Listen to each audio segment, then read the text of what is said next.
No. Yeah, yeah, Okay. because it works the same thing as if you have like Alexa or even a basic cable TV. Yes. It works the same way. There's an app that you will download that will stream your TVs, your free cable. You Beautiful. don't have a cable box like you do, like I have Spectrum, and you have the cable box or the fiber optics cable that comes through. You don't need that. You will also be able to stream it from your iPhones if you have it or Okay. smartphones. So there's you won't be without your TV. So that's the good thing about it is that the only thing is we found out that you can only stream it on 2 devices at one time. Okay. So so if you have, like with me, I have 5 TVs in my house, but they're Okay. not always working at the same time. Uh-huh. So if my son's in his room watching TV and me and my husband's, in the living room watching TV and we're streaming through our Prime Gate, then that's all that can be on there. If my grandson decides he wants to go in his room and watch TV, one of us would have to get off for him to use it. But I that's the way it understand. is right now. Okay. Uh-huh. So that might change later. But now that's for the free TV. Now, when you upgrade to the premium, that's where I'm thinking maybe you get more flexibility. So, We respect. Do you stream with? I have Spectrum as well, and mhm. do you stream with Spectrum, or do you I have a usually cable? don't because the only No. thing I have Spectrum for is for our Wi-Fi. I Okay. actually have Yes. DirecTV Okay. and Amazon Prime. And Gotcha. through Amazon Prime, I downloaded DirecTV. So I actually got rid of my DirecTV satellite, and now I just do the DirecTV app on my smart TV. Yeah. Excellent. Thank you. Yeah. I'm losing you, but whatever.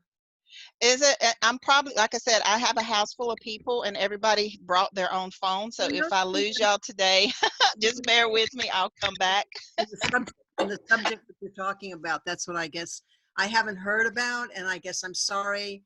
Maybe you haven't been to the class to its Constance. And when you say Yep. streaming, and I can't afford cable, but I have Amazon Prime, Yeah. so I'm a little confused. We will get you set up. I'll send you, we need to get you listening to the Tuesday night calls for the new program we have for free TV. Okay.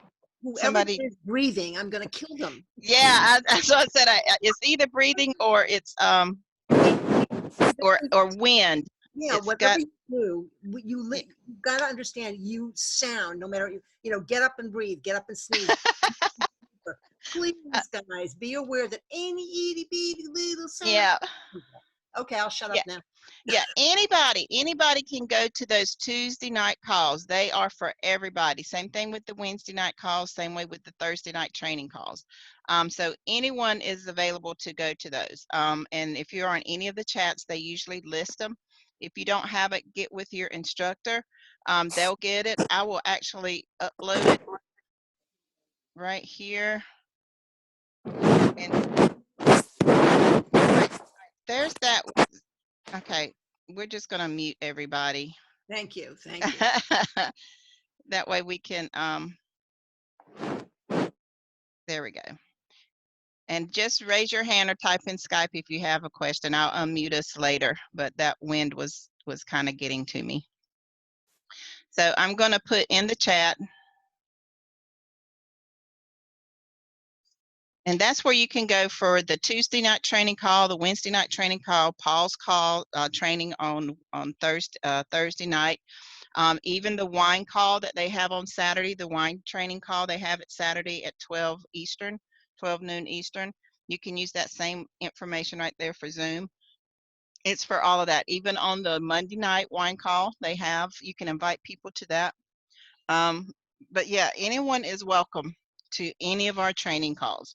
But Tuesday night especially, you need to be on those calls because that's where he goes and introduces a lot of the new programs that come out.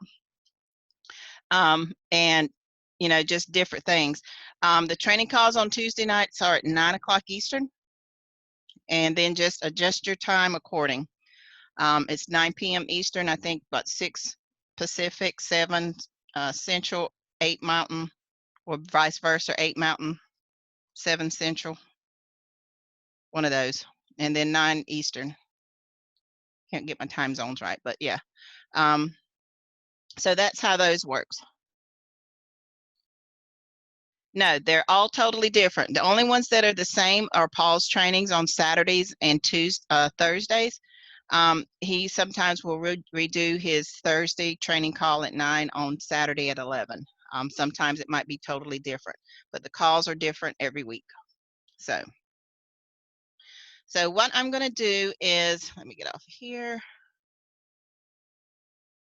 is I'm going to open this back up. And if you have some background noise, just leave yourself muted, because it does get on my training information, on my training program recording.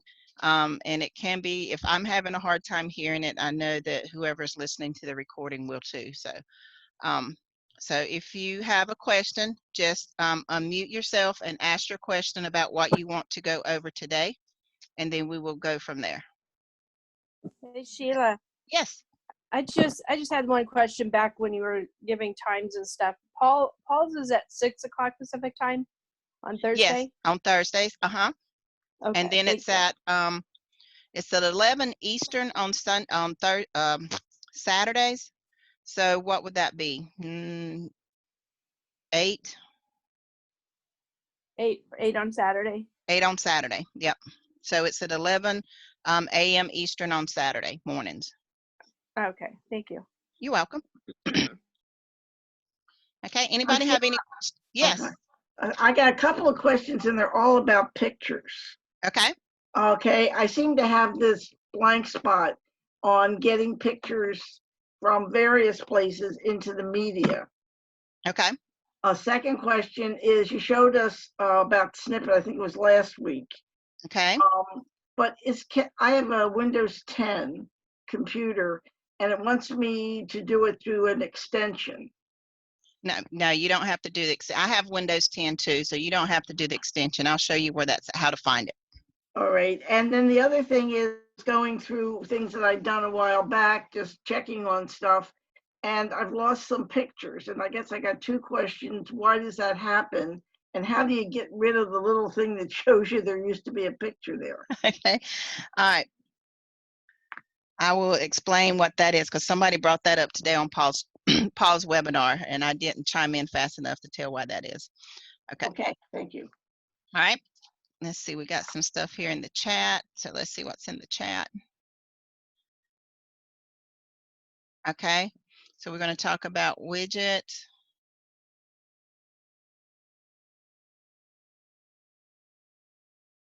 Okay. All right.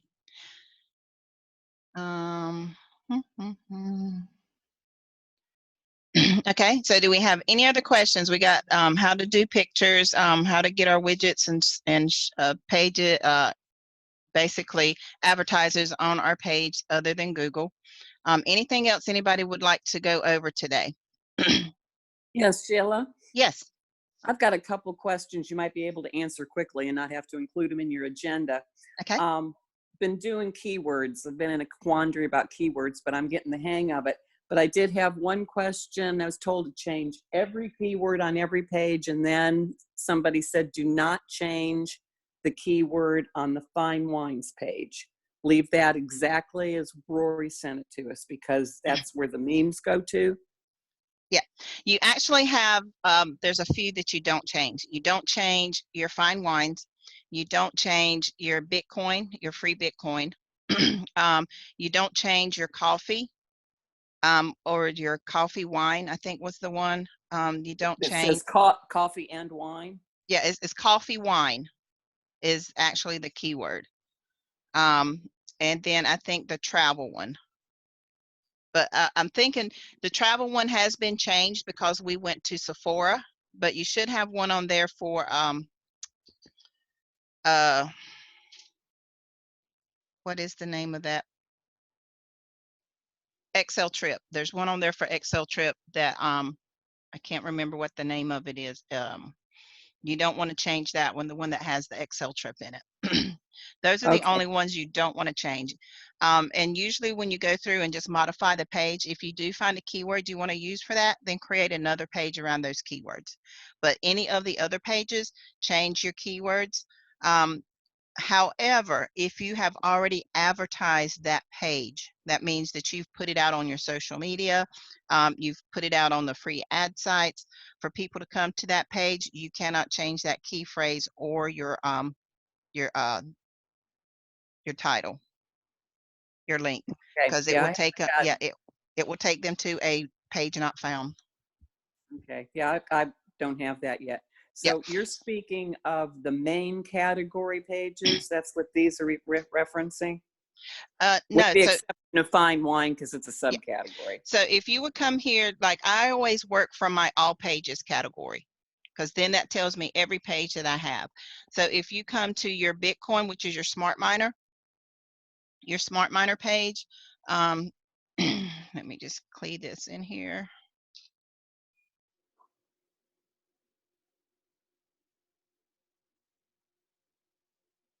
So right here is your smart miner page. You see where it says free Bitcoin. You don't want to change that one. You want to leave it as free Bitcoin. Okay. Okay. And then you have your other one, which is your fine wines. You don't want to change that one. And then your travel for your, I think it was this one, your alternative travel solutions. You don't want to change that one. I think that's the one. I got so many in here that yeah. So you don't want to change that one because I think that one's the one that's going to our Excel trip. Okay.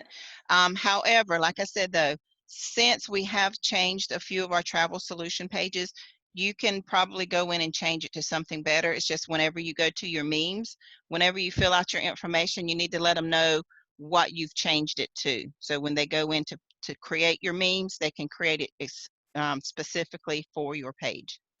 Okay. What about the coffee wine that you Yeah. mentioned?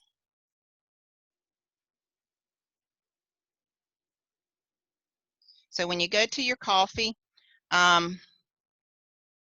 it's going to have coffee wine as your key phrase right here. So it's got coffee and wine.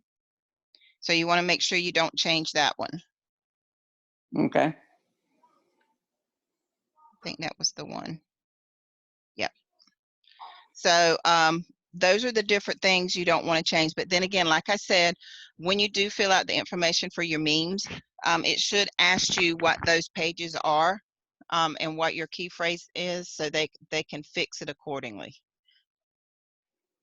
Okay, I haven't gotten that far, so I'm when I get down to memes and how you get them and all that stuff, I mean, I'm registered, but I'm not going to worry about that right now and take up everybody else.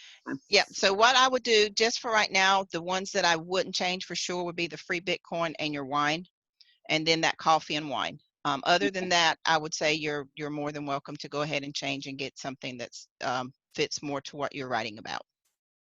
Okay. All right. The other question that I had was, after studying with Paul for a while, I was having a whole lot of trouble figuring out where I got my links and how I was going back to pages every time to go get the link. But I realized that when he's actually looking at something, that the link that you want to copy and paste in various pages is actually up at the top next to the home icon. Is that correct? No, that is the link for the page you're creating. So we will go over that because you're not the only one that is doing that. I've actually proofed a bunch of websites this week, and a lot of people are putting their link for the page that either they're on or a page in their system that they're promoting. And you're not actually going to your outside link for the product you're wanting to promote. So I might do that first before I go into some of this other stuff, because that is very important, because if you don't have the correct link in your page, then you can't get monetized. Yeah, because I was trying to figure out where to store all my links, and somebody said, you don't need to really store do it like that. You don't need to store links, for the simple fact is that I have one of my students, she has a spreadsheet of all her links. The thing you want to remember is that these are advertisers, so they will update their links. So the link that you stored now, 3 months later, might not work because they've changed the page. Okay. The only link that you can store is the link for your page. And that's usually you're going to be having that stored in your advertising when you create your templates. If it's a page you're going to be advertising, that's about the only thing you want to store if you're going to store anything. Okay. So yeah, and we will go over response magic. I have that on my list. So yeah, so like with me, when I do my templates for my advertising, like I have different advertisings. When my advertising template gets so long, I just create another template. So like for this one, when I go and actually do my advertising, I can come up here and pull up my template and I can see what I want to advertise. And then there's my link for the page I want them to go to. Same thing with here. Here's my headlines for dating. There's my link I want to use in it. Same thing with Bitcoin. Here's the one for food, healthy foods. There's the link I want to use. There's the one for my wine lovers. There's the one for my keto. And then I have all of my wine links so that any of my templates that I have referring to wine, then here's all my wine templates or my wine links I can use. That is the only thing that you really kind of want to store if you want to, for a reference point. But your links for your CJ, your ClickBank, your Brunette Marketing, you don't have to store those because for the simple fact, like I said, if they update their marketing and you stored a link, it may not be working anymore. So then you have a dead link that you're putting in your website. So those things you don't want to save, just but what we call internal links, which is links for your page. Okay. Let's see, somebody just put something in the.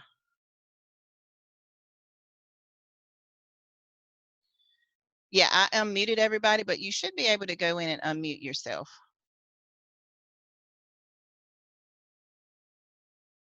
So, Yeah, now it worked. That's so strange. That's so that, Sheila.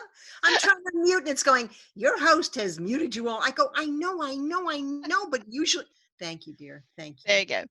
All right, so yeah, I actually had to, I muted everybody and you couldn't mute back in or unmute unless I gave you permission because there was just so much background noise. I couldn't hear myself and I was getting distracted. So, but I will just make sure, like I said, if you have a question, now's the time. I'm writing these down and then I will actually start our training. So anything else? All right, so today we're going to go over, I'm going to start out with the links, how to get your links for your various pages. I'm also going to show you how to grab your pictures and how to create folders to put those pictures in, either through your Dropbox or through your picture folders that comes with your computer. Someone was asking about the snipping tool. It's telling her to do an extension. I'll show you how you don't have to do that.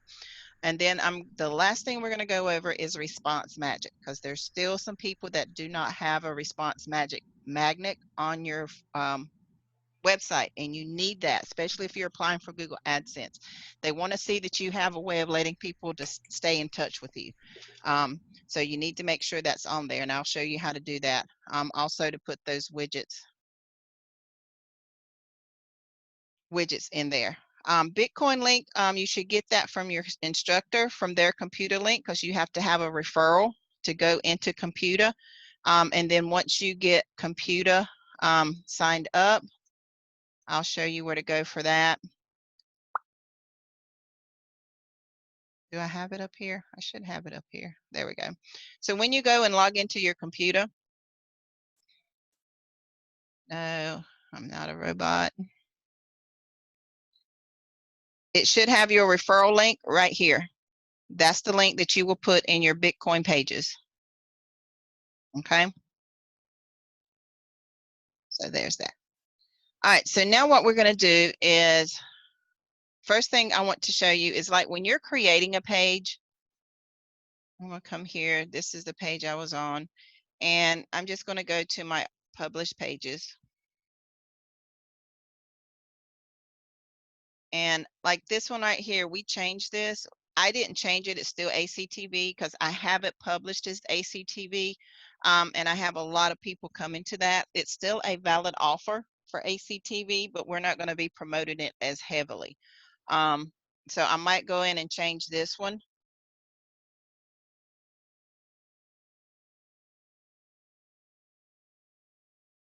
Yes, you have to have a Coinbase link. So when you set that up, if you don't have one, it will give you a link at the bottom to go in and set that up. And then you just need to make sure that you copy that key element that they give you, because you will need that as a reference point. So if you click all the way down at the bottom where it says set it up, there should be a link that tells you to go in and set up that link for your Coinbase, just for your computer.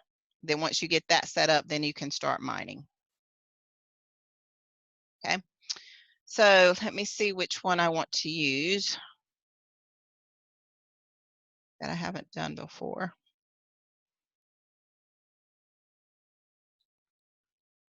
Well, let's do the one that I did the other day.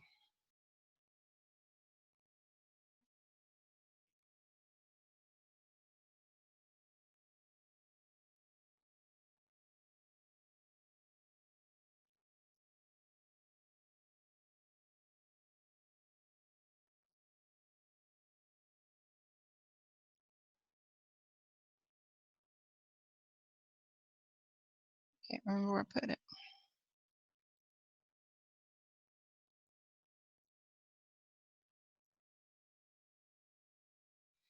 Okay, so I'm gonna change this one right here. I'm not gonna really change it, but we're gonna go to this one. So this one is basically talking about Valentine's Day, right? Valentine's Day was yesterday. All right, so I'm gonna show you how that you can do a promotional page and fix it basically, to where you don't have to take it down and take it out of draft or whatever. So this is where you're going to put like a disclaimer. So I'm just going to come up here and put a paragraph.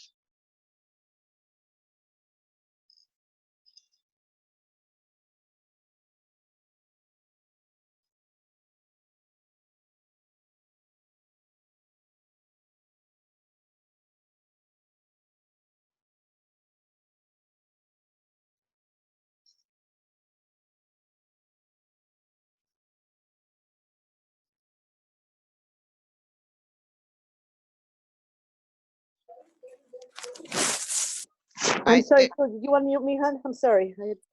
you are unmuted. Just, Okay, yeah, I'll go back. all right.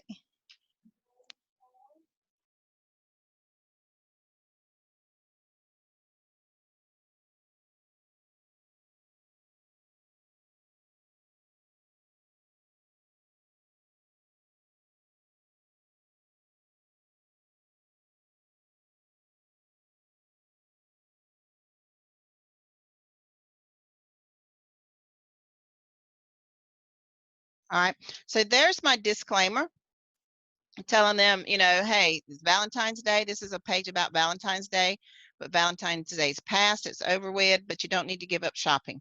So all of these links are going to different programs. That's fine. I want them to. They can still go there and shop those programs. So what I'm going to do is show you how you're going to get different links. So a link that goes in your page is called an outbound link. That means you're leaving your page, going to the affiliate site that you're marketing. So I'm going to come here and go to my CJ site.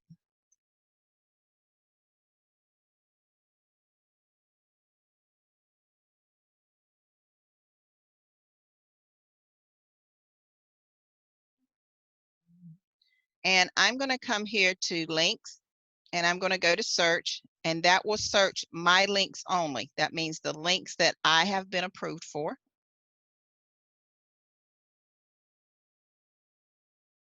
And since our next holiday that's coming up is Easter, I'm going to come here under keywords and type in candy.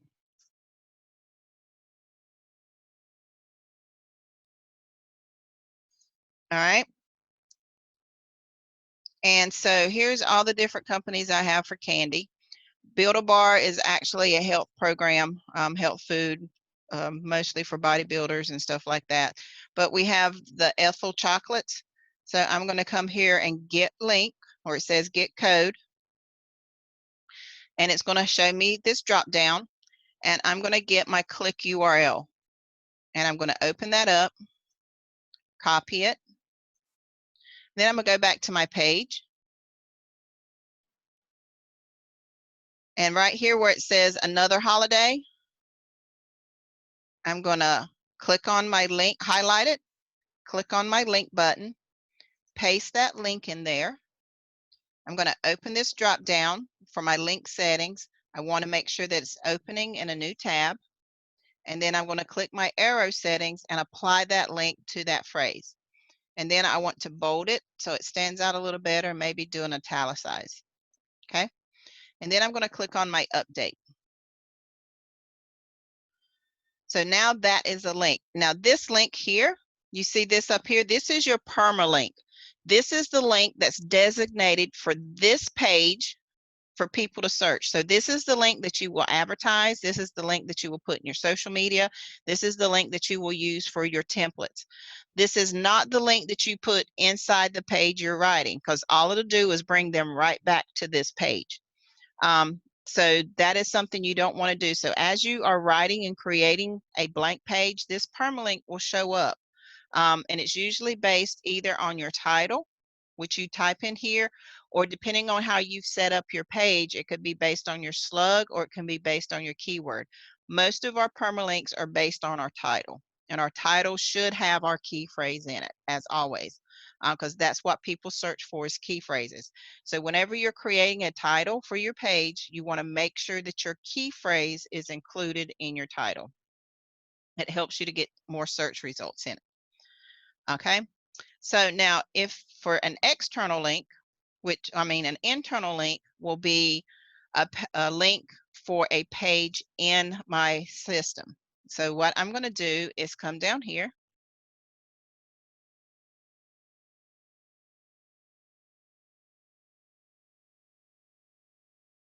and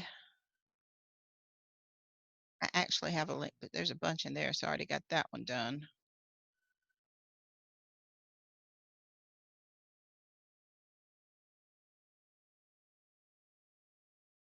Okay.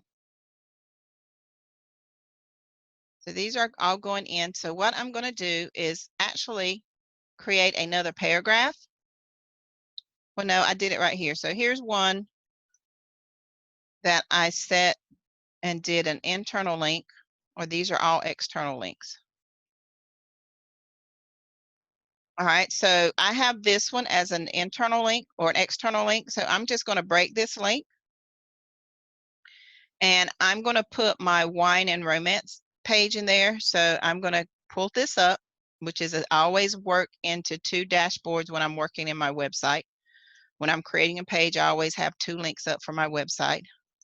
And I'm going to type in romance in my search for my pages. And this will pull up anything that I have dealing with romance. I just need to find the one I want to use.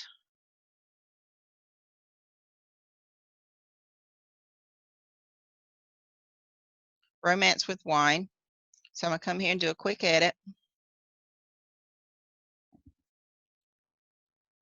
And then I'm going to come over here and I'm going to grab this permalink.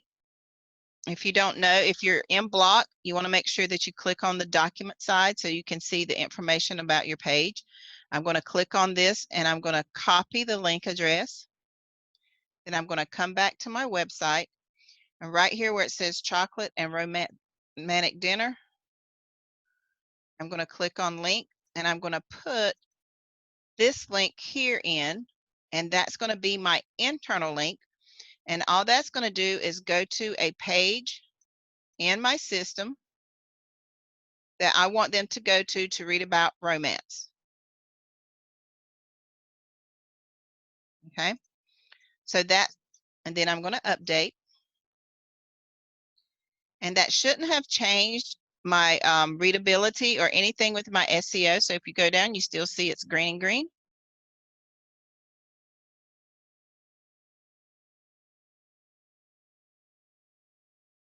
So Valentine's Day, you see I put this apostrophe in there. So I need to make sure that I have that in there. And the reason being is because I changed that first paragraph. Remember, I added that disclaimer. I'm not going to take it out. I'm not going to change any of this because this is a disclaimer. As soon as Valentine's Day comes back around or gets close to it, I'll come back in and take this out so that my Valentine's page is remains the same. So I'm not changing this to fit my SEO. As long as it still is green and green, I am fine with Google. If this was red or orange, then I will go and see what needs to be fixed. But since it's still green and green, I'm still okay with Google. Okay. So does that satisfy or help explain how you get your links to your page from your different affiliate sites?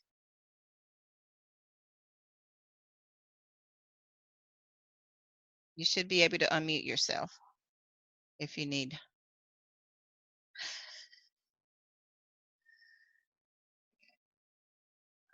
Let me go back in here. Sheila, Yes.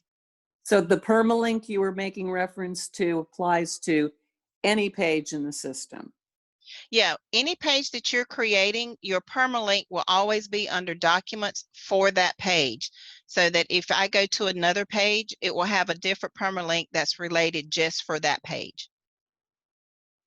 Okay, you showed it there on the right hand, but you also showed it at the top of the page. Yes, this, Okay. yep, it shows, and your permalinks should match. So if you come up here at any time, especially if you've edited a page and this link is one thing and this link is something else, that means you've modified an existing published page and you didn't change the slug.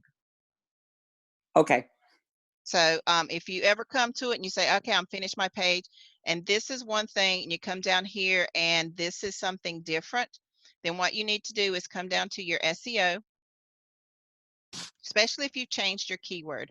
So you come down to your SEO and then you want to come to your snippet and do an edit on your snippet. And then you want to look at your slug right here. And this should match whatever your, this should be right here. They should match.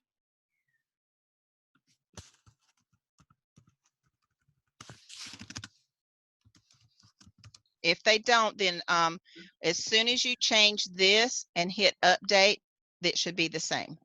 But this permalink up here, when you click this, this permalink should match this. That doesn't mean it's going to match your title, because like I said, depending on what you set as your as your slug or as your title, it might change. Like you see, I don't have the word some in here. I just have Valentine's Day history. And that's because that's the way I've set it up.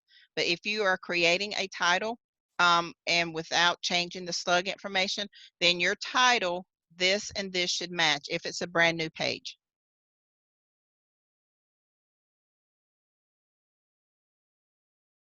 Okay. Let's see, we got some stuff in the chat.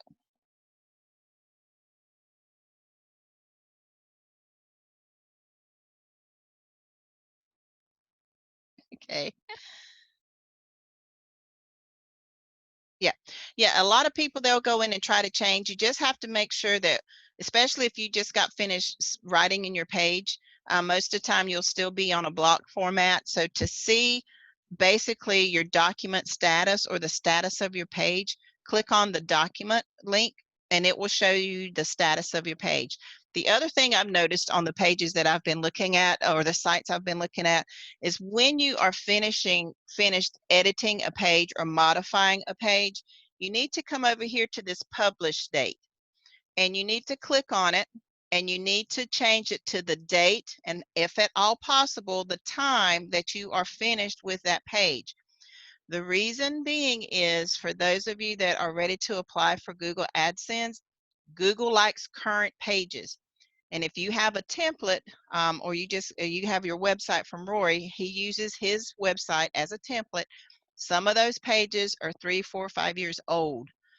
Even though he's edited and modified them as time goes by, the date didn't change. So if you have a template or you've modified a page without modifying that date, Google will say that your content is not relevant, that it's too old, and it could possibly hamper your chances of getting approved for Google AdSense.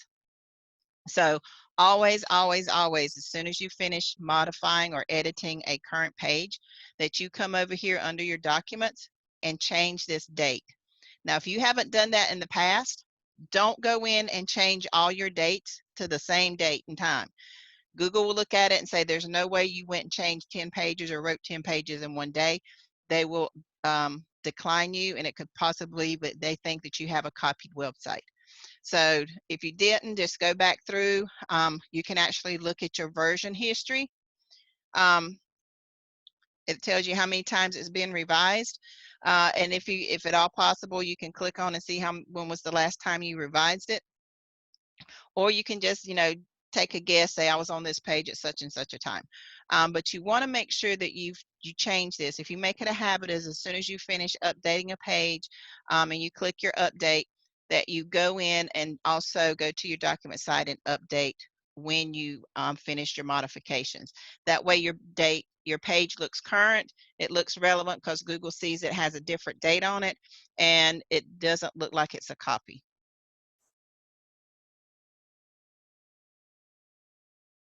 Okay, on your images, let's get to that next. So I'm going to be using this page as an example. So there's two different ways that you could get images. If you have a Dropbox, or if you got a new computer, even an old computer, if you never opened Dropbox, you can open Dropbox and get the free version. It has limited space. So if you get enrolled with Rory's Click Partners to get his images, your free version is not big enough to hold it. So even if you don't have anything in there, you just get Rory's access to Rory's images, it still isn't big enough. You'll have to upgrade to one of the other paid programs. But if you have your pictures or your Dropbox, this is basically what it's going to look like. I've actually changed mine. You can go into your home. Is going to show you all the different things that you have in here, and you see over here where it tells you can create a file. So if you go in and create a file, it'll ask you what kind of file you want to create, where you want to create it from, different things like that. You don't necessarily have to do that. You can even upload your file or upload a folder or create a new folder. So what you want to do, first of all, is before you do this, you want to make sure that you already have your images. Some people say, well, I have images, I just don't know how to get them over into there. So if you don't have the Dropbox, there's other alternatives that you can do. Every computer comes with this programming. You have your basic programming, which is your desktop, your downloads, your documents, and your pictures. So you can actually use, okay, we're not going to be talking about tipping right now, or helium. That's something Rory talks about. That's just, everybody's not in that program. So we're just basically talking about our PBS today. So what you can do is, if you don't have your Dropbox, or you don't want to pay for the upgrade, then you want to just use your picture folder. So then what you can do is you can open that picture folder, and let me expand it. And right up here where it has home, you can click on home, and you see right here where it says new folder. So you can create a folder in your pictures folder, and you can label it whatever you want to. Like I have one right here I named blogging pictures. So if you just want to put blogging pictures, and I have to name it, I name it blogging pics, or if you can put it your website, however you want to name it. And there's your folder. So now what we're going to do is you're going to go to your Google, and type in whatever you want to look for. So now I want to do Easter. Do Easter pictures.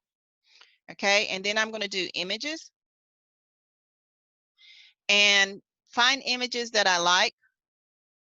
This looks really good. But you see right here where it says shutterstock.com, that's basically a watermark or a logo or copyright. In order for you to use this picture, you have to pay them to use it. So you want to look for a picture that doesn't have any of that type of writing on it. So I'm going to use this one. This one looks really cute. So I'm going to click on that one. And I always do save image as. And there's several reasons I do that. Number one, it allows me to name my image. Number two, it allows me to determine where I want to save it. So I'm going to do save image as. And then I'm going to, before I even save it, I'm going to go to where the folder I created, which was in my pictures. I'm going to pull up my 5E95 pics. And then I'm going to come down here and name my picture. Easter eggs. All right. And then I'm going to do another one. I like this one. This one's cute. And again, I'm going to do the same thing. Now, the good thing about this program is when you do a save image as, it will pull up the last folder that you've been in. So if you're saving a bunch of pictures, you don't have to click on the folder. It's going to automatically direct you to the last folder you were in, which is the image folder you want to be in. So this one's going to be bunnies.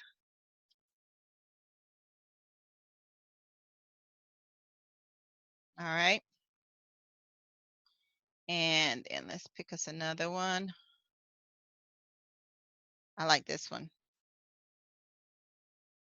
Meaning for the season.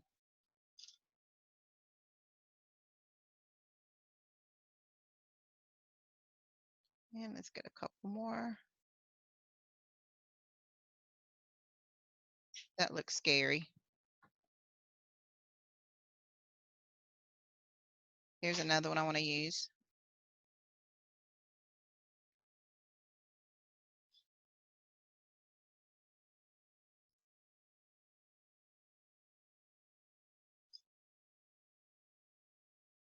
Okay.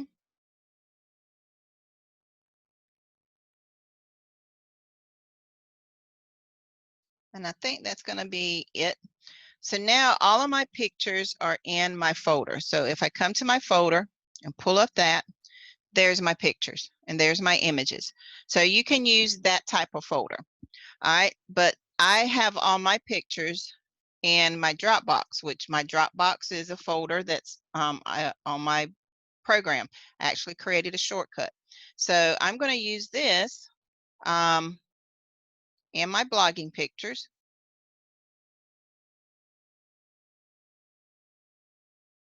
I want to see if I've created a folder. And I haven't, so I'm actually going to create a folder. And I'm going to name it Easter.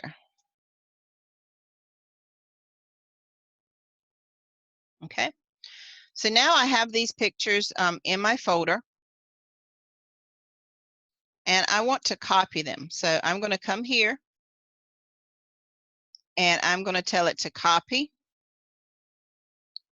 And then I'm going to pull back up my Dropbox, blogging pictures, pull up Easter,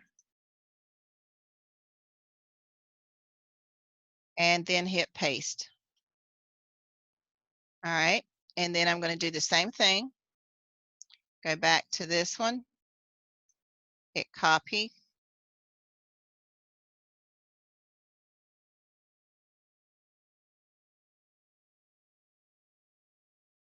And hit paste.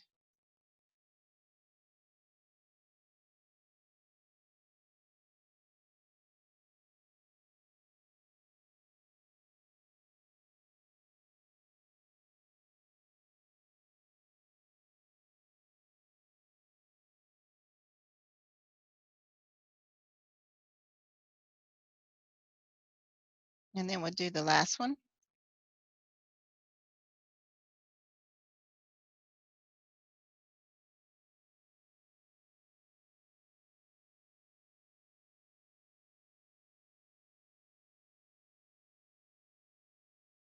Right. So now those pictures are in my Dropbox folder.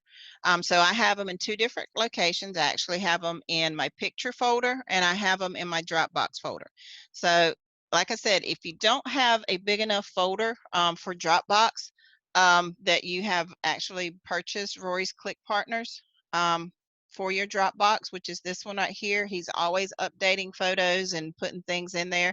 Then your free version of your Dropbox will not be big enough to hold it. You'll have to upgrade to the next level. If you're not on Rory's Click Partners program, that's fine. Then your free Dropbox will be big enough to do what I just did. Just go to Google and drop and drag. The other thing is you can actually create folders, like right here. If you go to your Dropbox, and you can create a folder. You're like, well, I don't have any folders in my Dropbox. So you just go to My Files, okay, and it will show you all the different files. You don't, and so what you want to do is you want a folder. So you just come over here to your different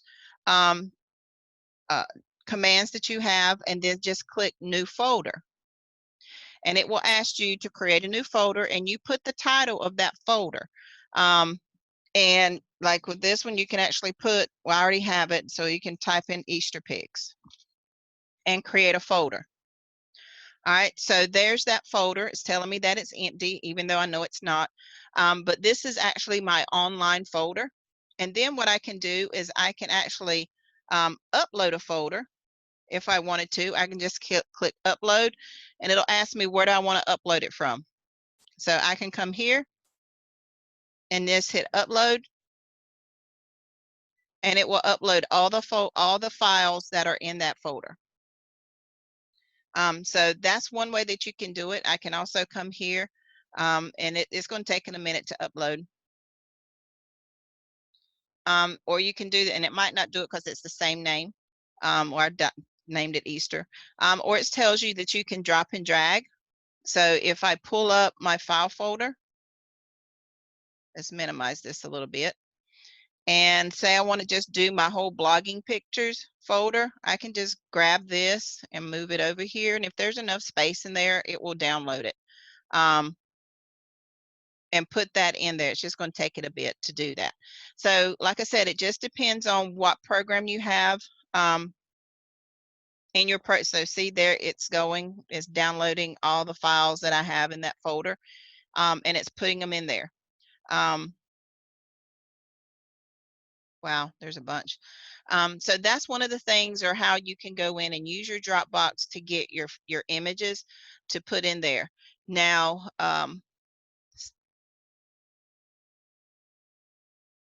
if in your website you have images that have disappeared, it's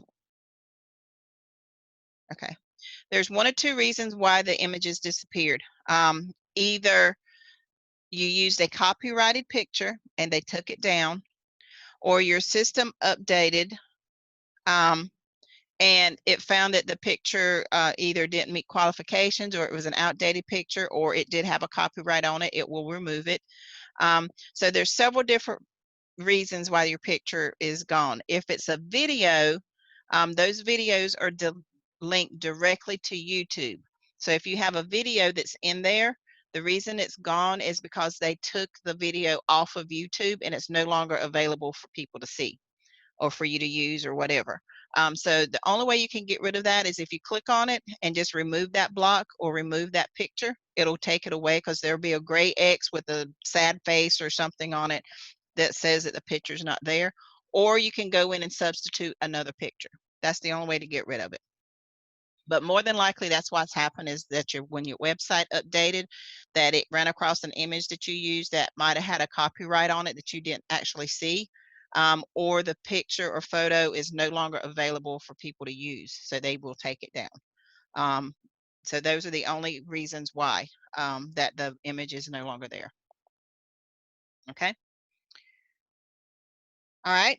Does that cover that pretty good? Is there any more questions on that? If you're going to substitute a picture, do you just go to that same spot and substitute it? Yes, ma'am. That's all you Okay. have to do. You don't have to remove the block. You just go in and just edit. You can actually edit the block, but if for whatever reason it doesn't allow you to, then just remove the block and create another one. Okay, thank you. You're very welcome. Anybody else?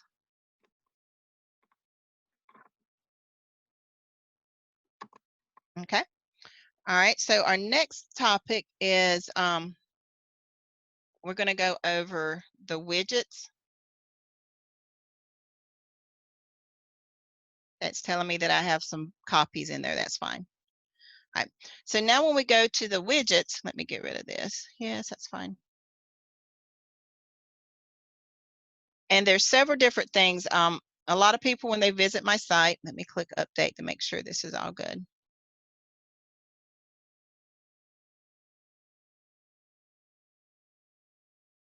They see that I have what Paul calls a decorative site, and it's because I have a lot of things on my site. Because I like for people to, I'm a visual person, and I want people to be visual, for my site to be visual. So people will see things on my site that they might not necessarily see on other people's sites. Like I have my widget in there.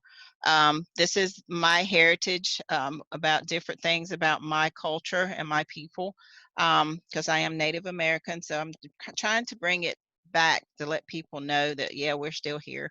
But this is what a lot of people see. I do have my Google on here, and I always have my Google at the top. That's why you have this blank spot here, but I have it set up to where Google can put their advertising anywhere on my page that they want to. So that's totally up to Google where they want to put it. But these little things right here are called widgets, and they're from advertisers that I have that I put on my site. So like this one is a Black Friday sale. I need to get that one off of there because it's not Black Friday anymore. But I might not, because if they click on this link, it still goes to this company.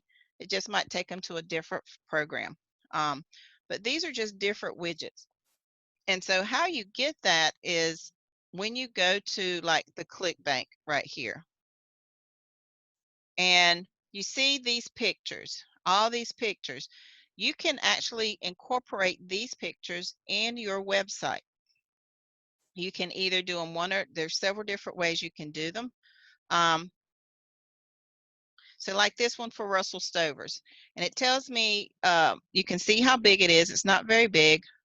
This one's even smaller, but it's big enough that I can use it as an image.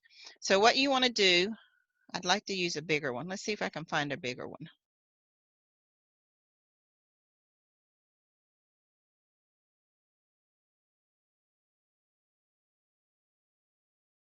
All right, let me see. Tour candy, I don't want that.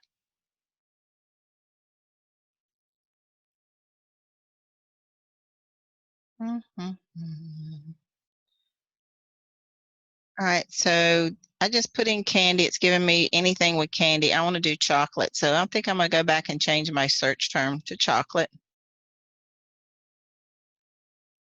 And let's go and do chocolate.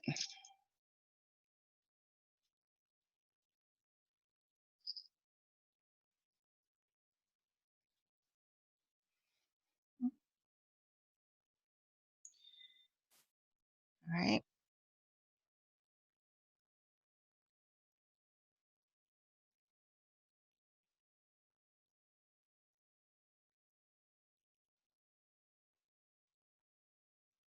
Oh, Chicago Steak is giving away free Valentine's candy. Wow. It's too small.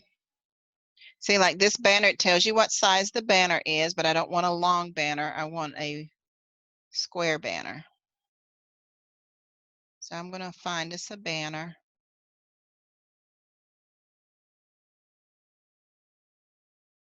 And I'll probably go in and make a Valentine's Day a Easter page just to go along with my promotional pages.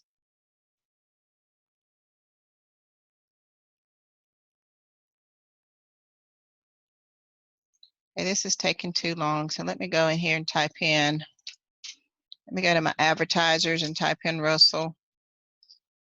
There we go. Go to search. All right, so there's Russell Stovers. And you have these banners right here. So that one's kind of small. This is in 78 by 90. That's a good size banner to put on your page. That one's a little bit small. You can see the sizes here. You click on it, you see how small it is. That one's a pretty good size. That's a 25, 250 by 250. That's a good size to put in there. That one's a little bit small. That one's a good size to put in. I like this one. I always like the long, skinny ones. So I'm gonna get this one right here. Unless I see one that actually has a % sale on it. See, this is a 250 by 250, so that's a good size. But that's the only one that has the sale on it. They don't have the long one with the sale, the 20% off. So I'm going to go back up here and get the one that I want, which was the 728. Oh, there's one, 728 by 90 on first signups. So I'm going to click get my code. And on this one, instead of getting the click URL, I'm going to get the HTML code, which is this code right here. And I'm going to copy that code. Now this one I'm going to actually put in my website. So I am going to click this block and I'm going to get the code. So right here it says HTML. If you are not familiar with it or haven't used it in your common blocks, it's going to be in your widgets. I think it's in your widgets. Maybe not. No. Layout elements. Should have been there. Formatting. Formatting. So go to your formatting, click on HTML, and you just copy it or paste it in there, and then click on your preview. And there's your page. That's what it looks like when it's on your page. And then click update. Now, if you want it on your website, you're going to do the same thing, but now I don't want that long one on my website. I mean, on my sidebar. I need a short one, a small one. So there is where you're going to come back and we're going to look for the small ones. And you want that one to have as much information on it as possible. So you want one about that size. Like this one right here. So this is a 125 by 125. And you're going to do the same thing.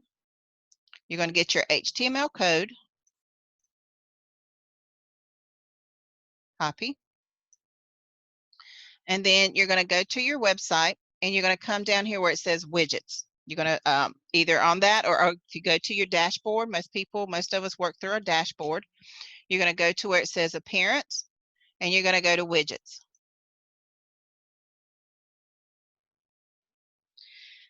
Now, how to explain this? The left of menu is everything that pertains to your home page only. It's only on your home page. So anything that you put here will only show up on your home page.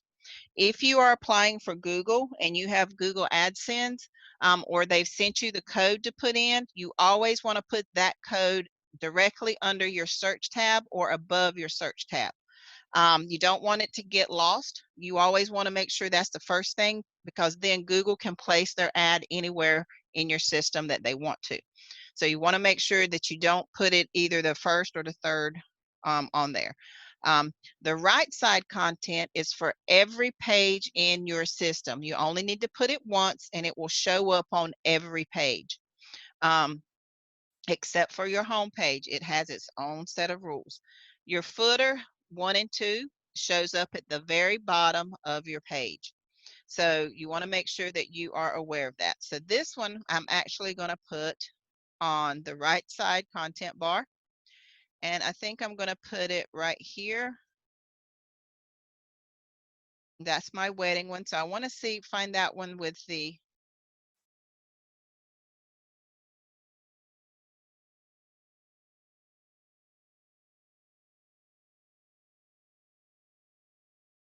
Eric dress. There's one I want to remove. Dunstan. This one. So this one is outdated. So I'm just going to delete it. Just remove it. So that took that out of there. You don't have to do anything else.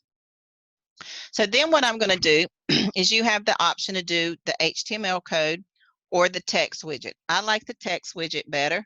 To me, it just works better. So you're going to click on this text and you're going to select where you want it to go. And I want this to go on the right side. And then I just click Add Widget. Those of you that are getting Google AdSense approval, this is the exact same way that you're going to add not only your Response Magic code, but you're also going to add your Google AdSense code, is you're going to put it on a widget.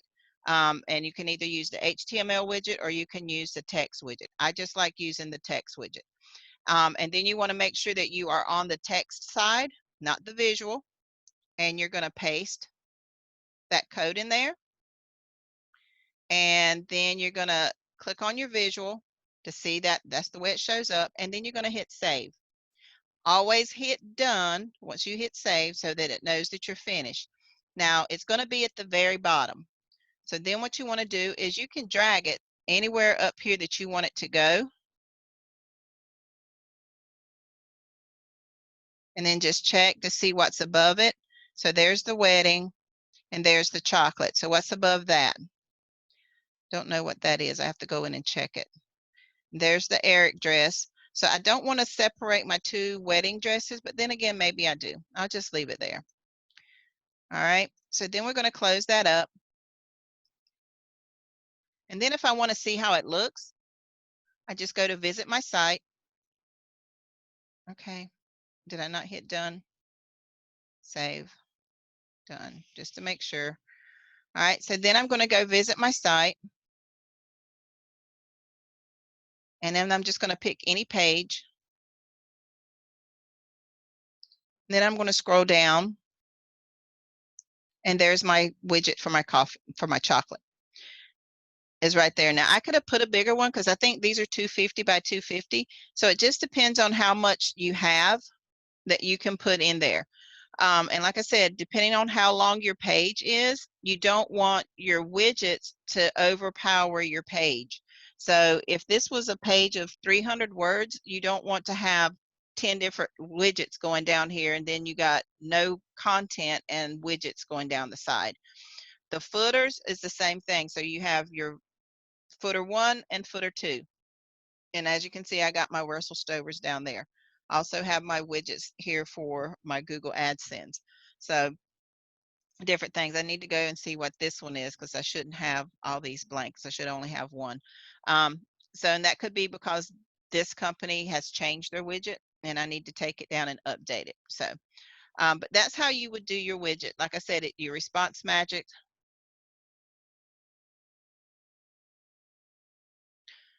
No, it will not go. It will stay at the bottom. Yeah, if you don't, when you put that text widget in there, it automatically defaults to the bottom. So if you know where you want it to go, you can just drag it after you put it in there and save it. You drag that text widget up. You just don't want to put it in the first 3 because those are reserved for your Response Magic, your Google AdSense, and your search tab. So anything below those is good to go, but it automatically defaults to the bottom. So that's why you saw me drag it and move it up. So that's the only thing. Same thing with your Response Magic. Whenever you add that text widget in there, you still have to move it up to right below your search tab. So if not, your Response Magic will show up wherever that tab is, that text tab. So if you put it at the bottom and leave it there, your Response Magic widget is going to be at the bottom. You don't want it. You want it to be right up underneath your search bar. So as soon as they come to your page, they see your search, your widget for your Response Magic. So that's how you would incorporate and add those widgets to the side. Again, you don't want it to be overwhelming. You don't want it to bombard your page. Yeah, this will all be on my website. I have several different YouTube's videos on my YouTube channel that shows how to do this. Yeah, this is advanced. It's just that some people are there. That's why I said this class is for everybody. So if this is not where you are, it's just some more information that you will need or be able to use later. But yeah, if this is just a little bit over the top, just don't worry about it until you're ready there to get there. I'll still be here. I'm not going anywhere, but my YouTube channel will be available. This will be available within a couple hours, so you can always go back and look at it. Okay.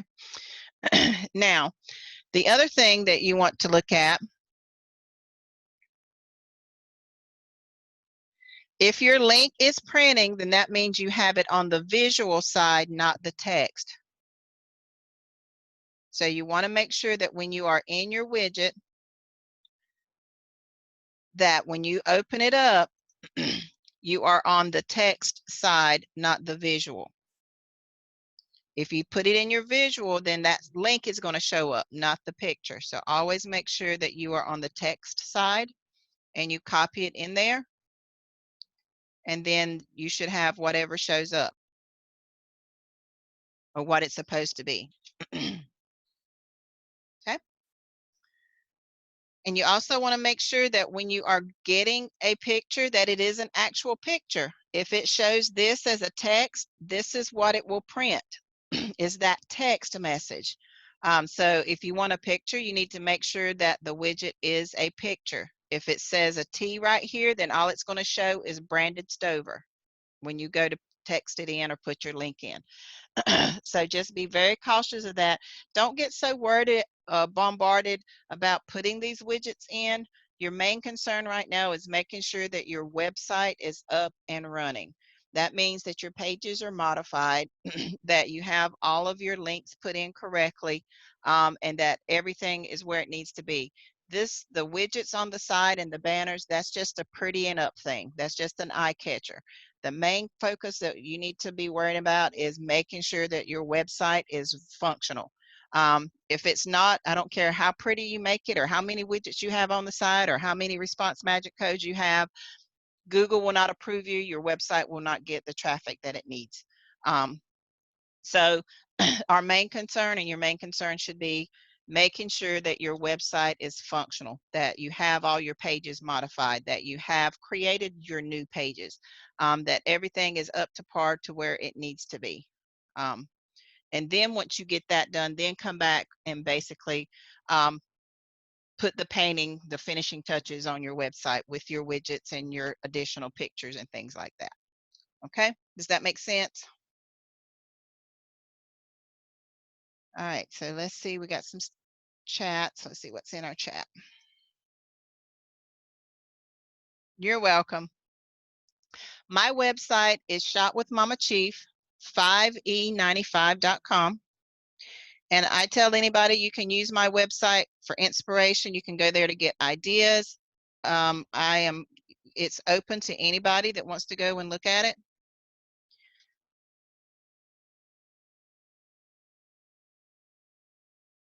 Okay, I'm getting to that. So when you are doing your pictures, all right, and you're coming down to your SEO and it's telling you that your alt images is orange because your alternative images don't have an alternative text. That means that you have not put your focus key phrase on your pictures.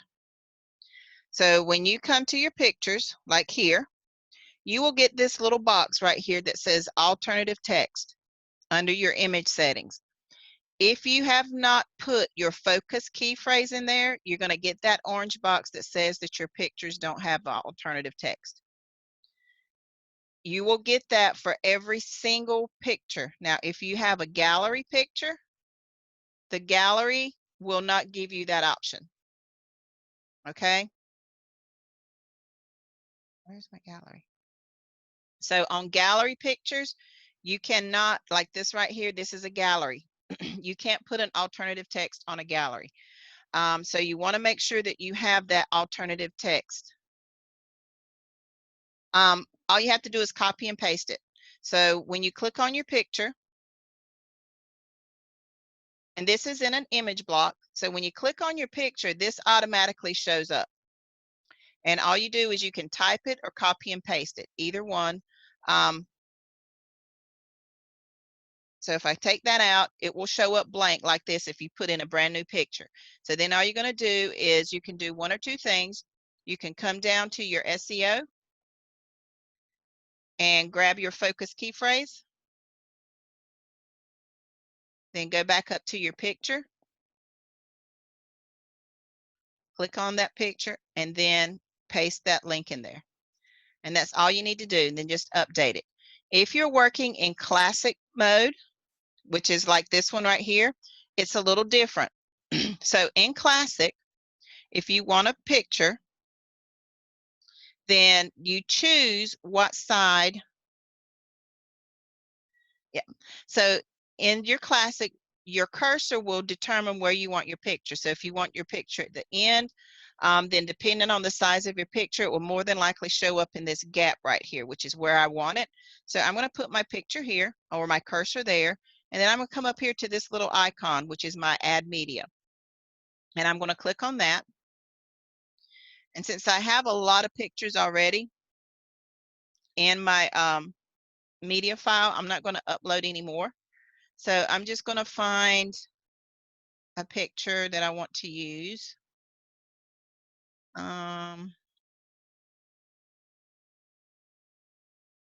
What do I want to use?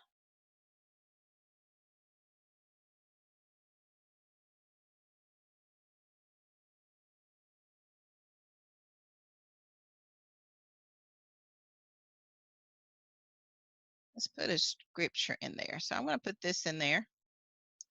And when you have this, you can already put your alternative text in. And I'm going to insert it into my page. And so there it automatically put it where it would fit. So then if you click on the picture, you can shift it. You can put it there. You can put it there towards the middle and then just size it. Then you see this little pencil right here. You can click edit. And there it's going to have your alternative text.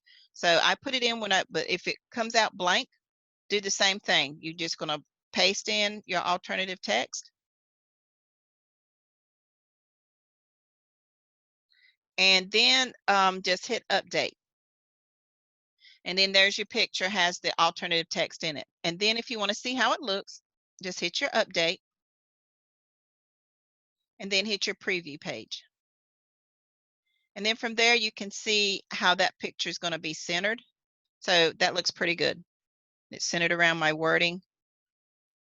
So that's how I want it to look. And then just go back to your page. And then if I wanted to link this, if I come back here to my edit pencil, right here where it says link to, if I click this drop down button, I can hit custom URL. And then it allows me to put a URL in there that I want people to go to. And this is where I'm going to pull up my templates. And I want them to go to one of my this one right here. So I'm going to put an internal link in here. Make sure I take this off because you only want one. And your image attributes, title attributes should be the same thing. It's going to be your alternative text again. And again, you can just copy and paste that in there. And if you have this going to an outside link, which like if it went to your Russell Stovers or anything like that, you want to make sure you click it to open in a new tab. But since this is an internal link, I don't have to click that, but I always like to.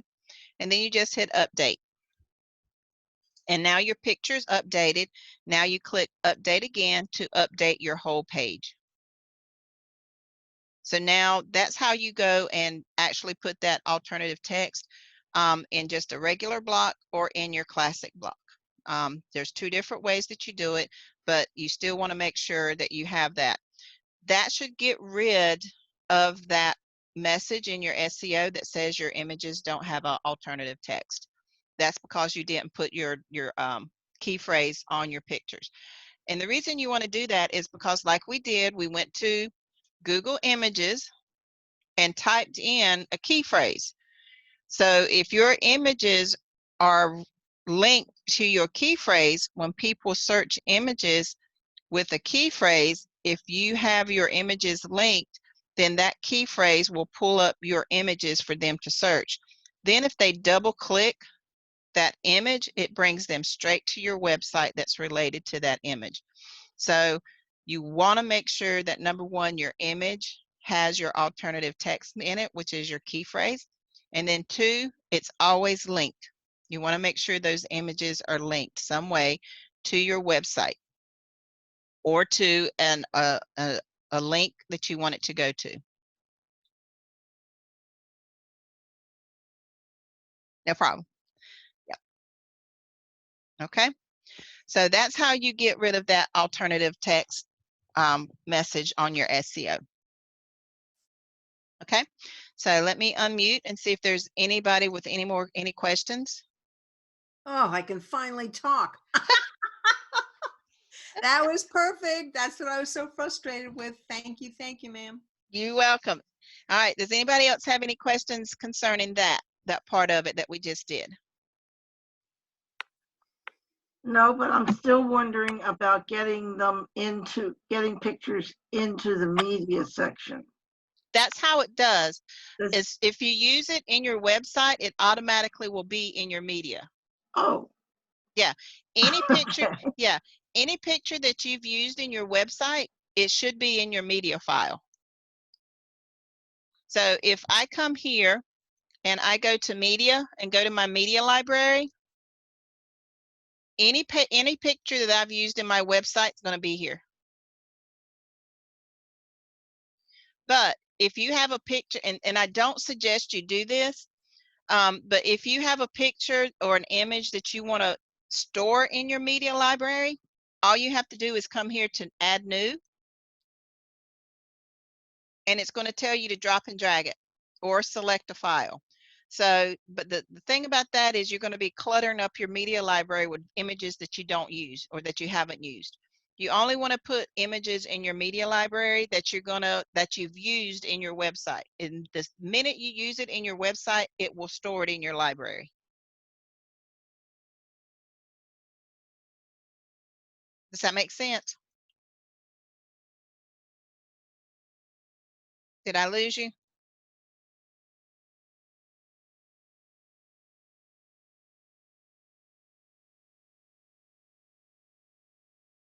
Is everybody still there? I'm not hearing anybody. Me either. I hear you. I am still Yeah, here. I'm here. Just No, lost that the makes ability sense. to unmute. I That makes finally sense. unmuted so I could answer you.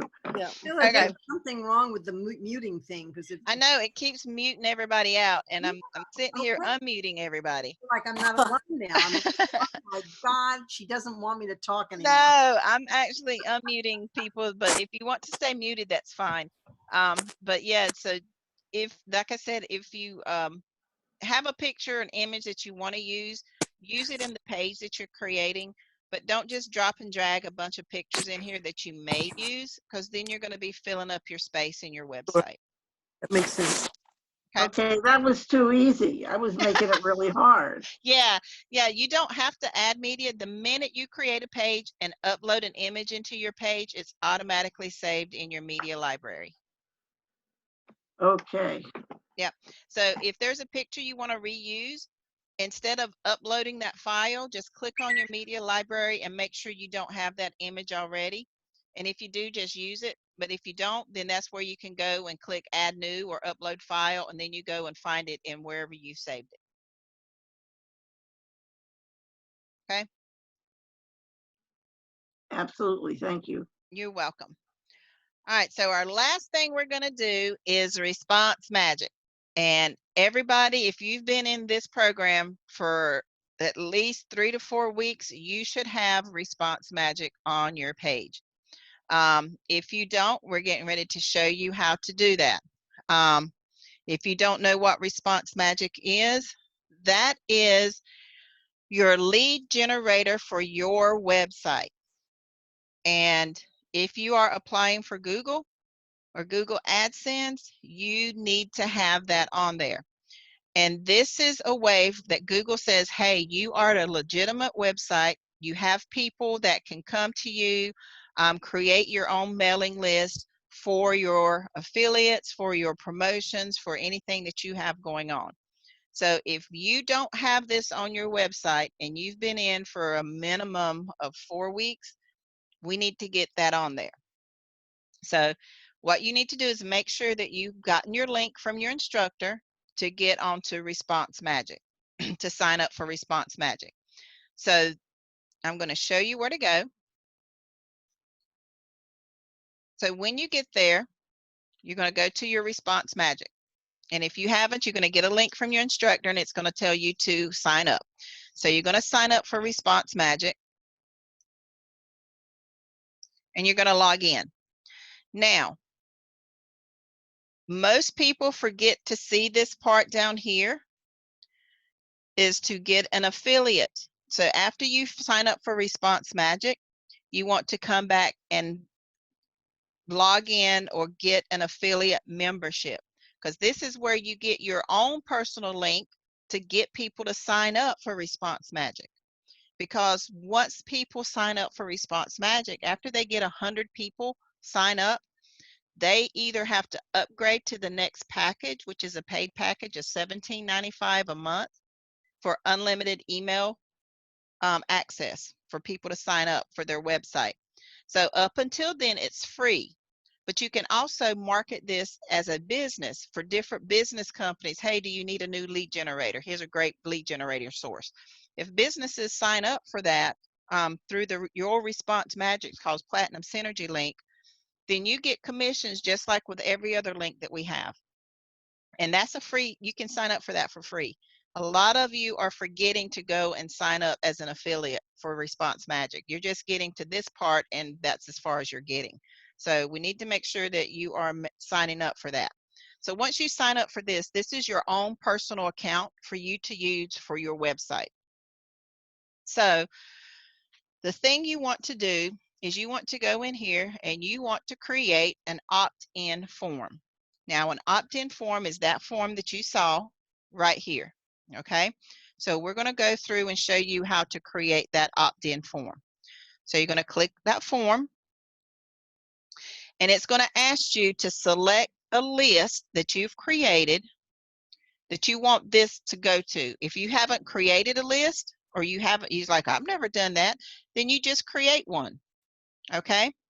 And all you're going to do is just come here and name it. You can name it, like I got one that says free TV for helium. You can actually name it, you know, stay informed or get more information or my own PBS site, you know, anything you want to name it. So, but I'm going to select it from a list that I already have. And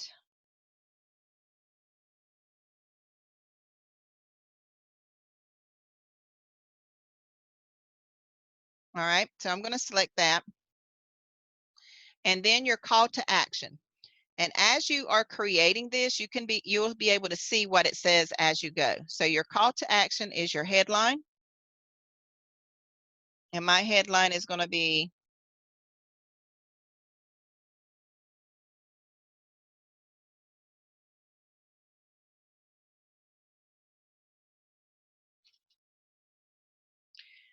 and you can change your color. You just click on that. You have your color wheel. And then you drag it to where you want it to be, and it shows you what color it is. Then you click choose, and there's your color. Your call to action.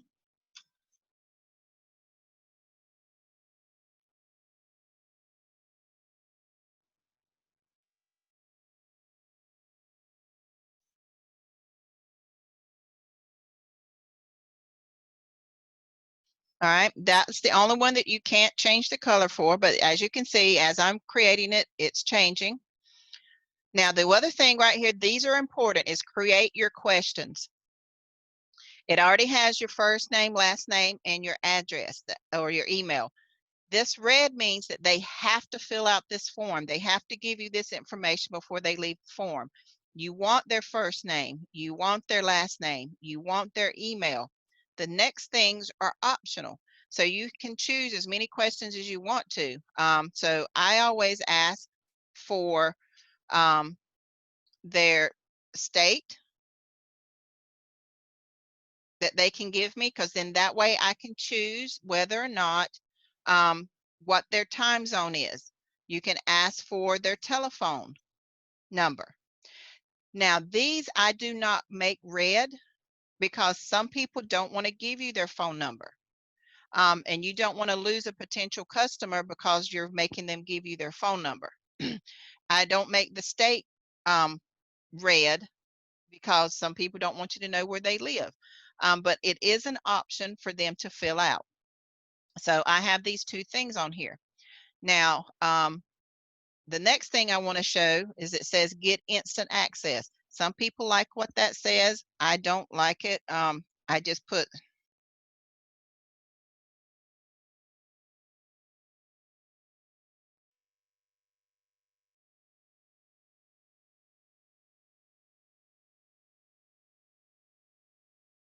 all right, and then you can change that. Again, this is one where you can change.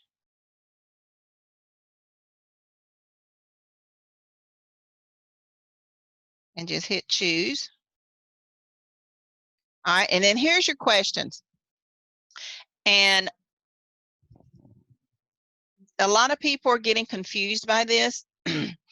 You don't want to let people fill out this form using their Facebook page, because then all you're going to get is their email account. You're not going to get any of the information that you selected up here. They're going to use their Facebook, and then all you will have is their email address. So I always click no. I don't want them to use their Facebook to log in. I don't want them to use their Gmail. I want the information that I requested.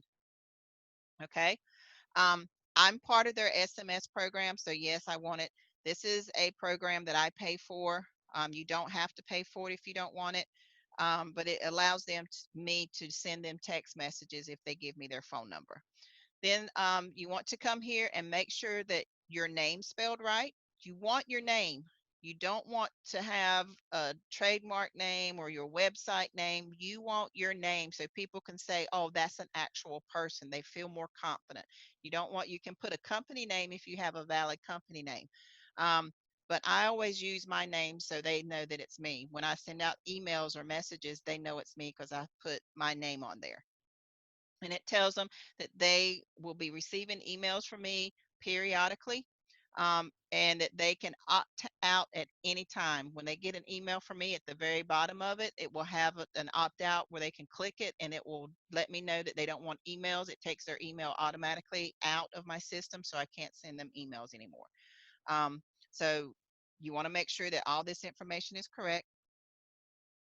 And do I want to receive an email notification when somebody fills it out? Yes, I do.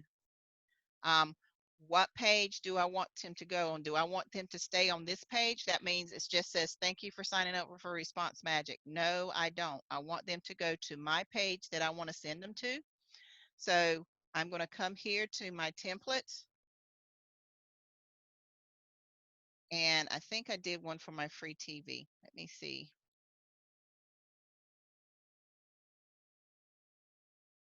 I think I did.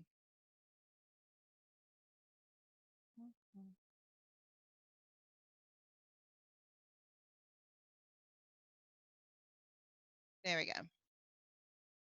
So here's my link for my TV. I'm going to copy that. And I'm going to put that URL here. So that now once they finish filling it out and they click done at the end, it's going to automatically take them to my web page that tells them how to sign up for free cable TV, or lets them know what the free cable TV is. And yes, I want them to see that this is powered by Response Magic. Some people select no. I always like to leave it in there to give credit to Response Magic. So it just depends on if you want to leave it on there or not. I leave it on there. And then I'm going to submit, get code, submit and get code. Now, this is the code that you're going to put in your widgets. So you're going to copy it. You can either highlight it all, it's very long, manually highlight it, or you can hit Control A, which highlights it, then Control C, which copies it. Then you're going to go back to your website and go to your dashboard, go to Appearance, and go to Widgets. Now, I'm not going to add another widget. I'm going to find my Response Magic widget, which is usually this one right here. So right there, and I'm going to go to my text side, and I'm going to highlight all of this, and I'm going to paste the one I just copied, and hit save, and then hit done. And then I'm going to pull it back up,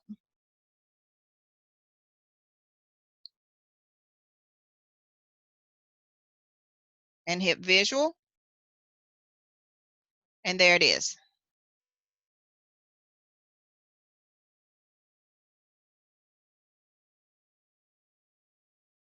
Okay, for some reason I don't like the way that looks. Maybe because I did it. Well, let's see. Okay. So then hit done. So now I want to go see how it looks. So now I'm going to go to visit my site. And I'm just going to click on any page. And there it is.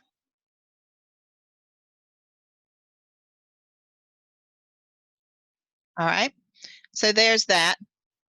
And that's how you get that put in there. Now, say for instance, I want to change it, or there's other options I want to use. So when I'm modifying or not modifying, I'm advertising for my free cable, or I want people to sign up for my Response Magic, or creating a template, letting people know, here's the links I can use. You can actually use these links in your advertising. I do it all the time. So when I go to that page, and I go to my pages, and I type in TV, and I'm going to put,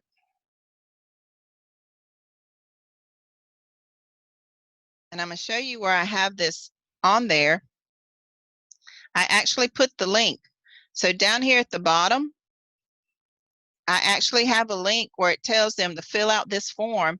And if they come here and click on this Response Magic, there's my form that they fill out, to let them know that, hey, I'll keep you updated as soon as it's ready. I'll send them a text message or an email to let them know, hey, it's time to sign up, for that. So as you're creating this page, you can use these links right here to link your form and let them go in through your website, through your page, to fill out your form so that you can keep them updated. They then become your customer, or they become a lead that you can send them emails for your wine program, send them emails for your coffee, send them new recipes, or send them updates on free TV as it comes through.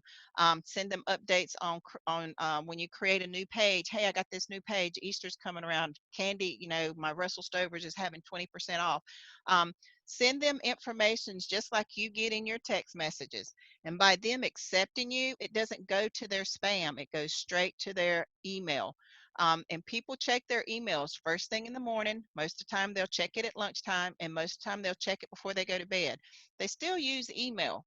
It's just it's not an everyday thing like with text message, where they'll check their text message as soon as it comes to them.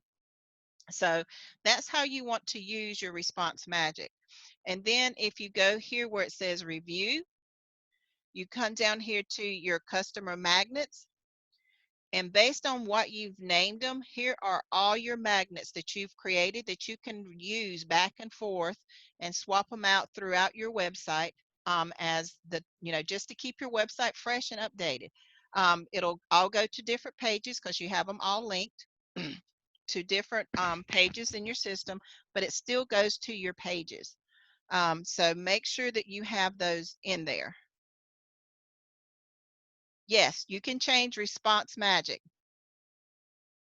Yeah, so that's why I said I have mine, and I change it out with the seasons. I change it out with new programs.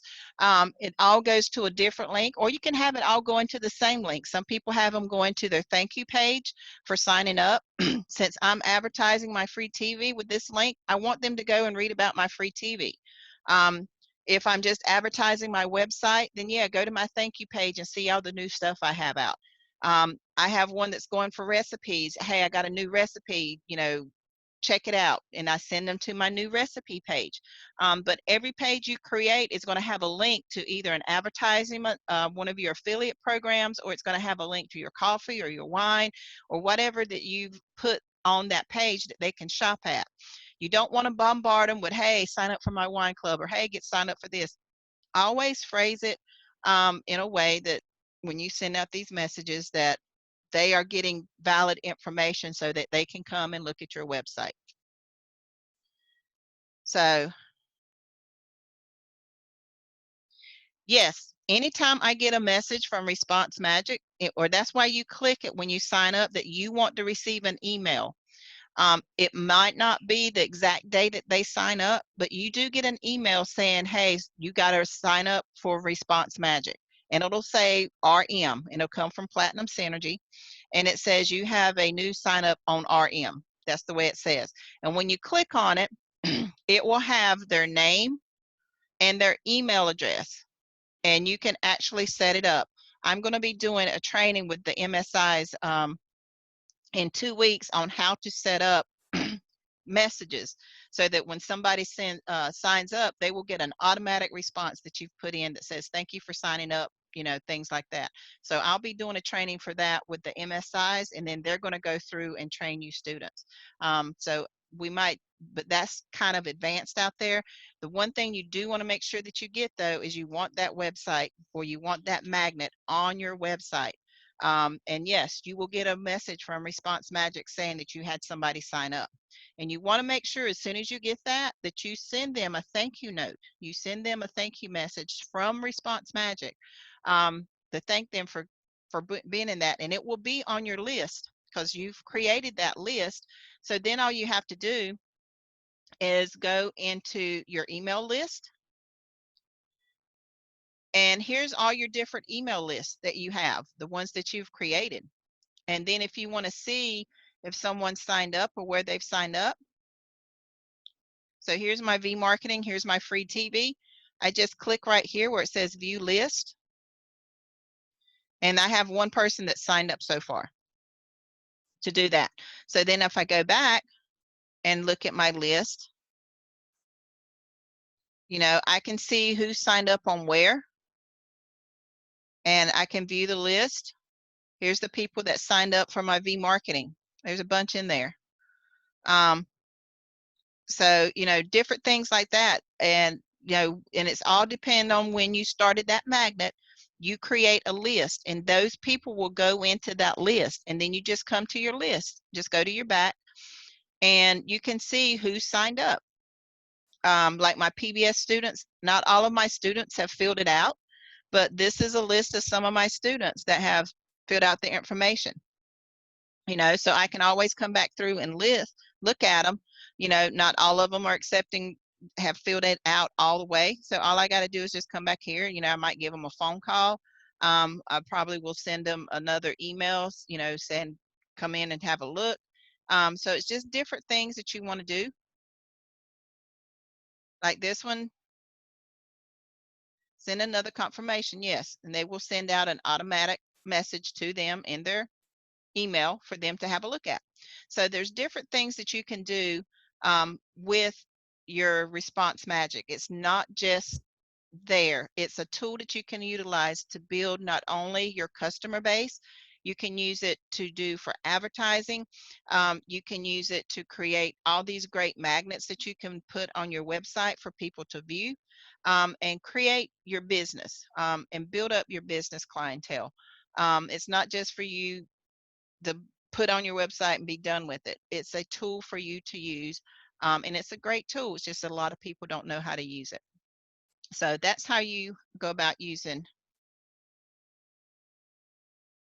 Okay, so if you are an affiliate, and that's why I said if you are an affiliate, or if you don't know if you're an affiliate, go back to that Response Magic and go down to the bottom and click affiliate. If you are an affiliate, you will have a page that looks like this. This is your affiliate page for Response Magic. As you can see, it says Partners Platinum Synergy. This is the parent company for Response Magic. And you will have links. Here's the links right here that you promote for people to purchase your program with. And it tells you, you get 10% of every sale. you can get 40% of sales if you get big businesses that come in. So there's different programs that you can market with people that sign up for Response Magic, and you can get commissions off of it. So if you've already got your Response Magic, when you go to log in, go to that bottom. Go to the bottom part of it where it says log in as an affiliate, and click log in as an affiliate or create a new program.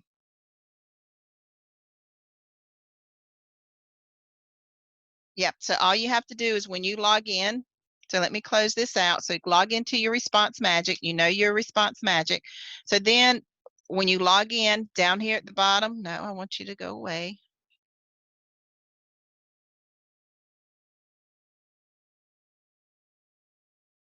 Log out. So when you go right here where it says click here to log in as an affiliate, click on that link. And if you're not one, you should be able to go in and register. But since I'm one, it's going to ask me to go in and register, but or just log in. So log in, and if you haven't been there, you can click here where it says need help logging in. Let's see where that takes us. And that's not what we need, but since I'm already in, it's going to take me someplace different than it will probably take you. So if you're not a partner or anything like that, then when you go to log in, it should give you that option to go in a different route. But you need this. Okay. So this is where you get your, see, here's your link for Response Magic that you will give those of you that are instructors, that you will give your students to log in with your Response Magic. A lot of people are still logging in with Rory's, or, you know, going to the website, to the Triple R training and logging in. You want to make sure that you're using your mentors or your, okay, sorry. You want to make sure that you are using the link from your instructor. If not, you know, then you're using Roy's link, which is fine. But you want to make sure that you sign up as an affiliate for yourself, so that when you become an instructor, you have your own link that you're giving your students, so that if they do happen to upgrade, then you do get that commission off of it. And then if they happen to, you know, get the affiliate part of it, and they, you know, market and get some big clients to come in and sign up for the referral program, then you also get commission, a percentage of their commission, not a percentage of their commission, but it is a binary code. So, you know, they might get 40%, you get 20%. So it's a good way to market, because everybody is looking for a lead generator. So you want to make sure that you have this part of it. Like I said, a lot of people are not aware of that. So as soon as I get finished with the instruction of the instructors, they'll be probably contacting you students to make sure that you are where you need to be with this. Charlene, I know you've been assigned somebody new. I've seen it on our Trello boards. I'm gonna make sure I reach out to her and have her contact you personally. So I know that someone is supposed to be working with you, but I'll make sure I reach out to them. Okay, dear? Hang tight. All right. So I'm going to unmute here, and hopefully we can stay unmuted this time. So that's how you go about doing that. So if we have any questions on the Response Magic, or anything else that we've gone over today, or something that we didn't cover that you would like to cover. Anybody? Sheila, Yes. you were making reference back earlier in today of when you do a new page and you've got the publish date on the right, to make sure that you change that to a more current. Yes, ma'am. I'm a slow worker, so what does Google consider old? Oh, yeah. If your website, if you've changed and modified your pages, what I normally do is, if your page is a couple of years old and you know it's your page anyway, when you go in and modify it or change it or even update it, change your update, change the data. So anytime you go back and work on that page, just make it a habit. No. No, Nope. if it's a page from Rory's training, you Yes. need to change that date.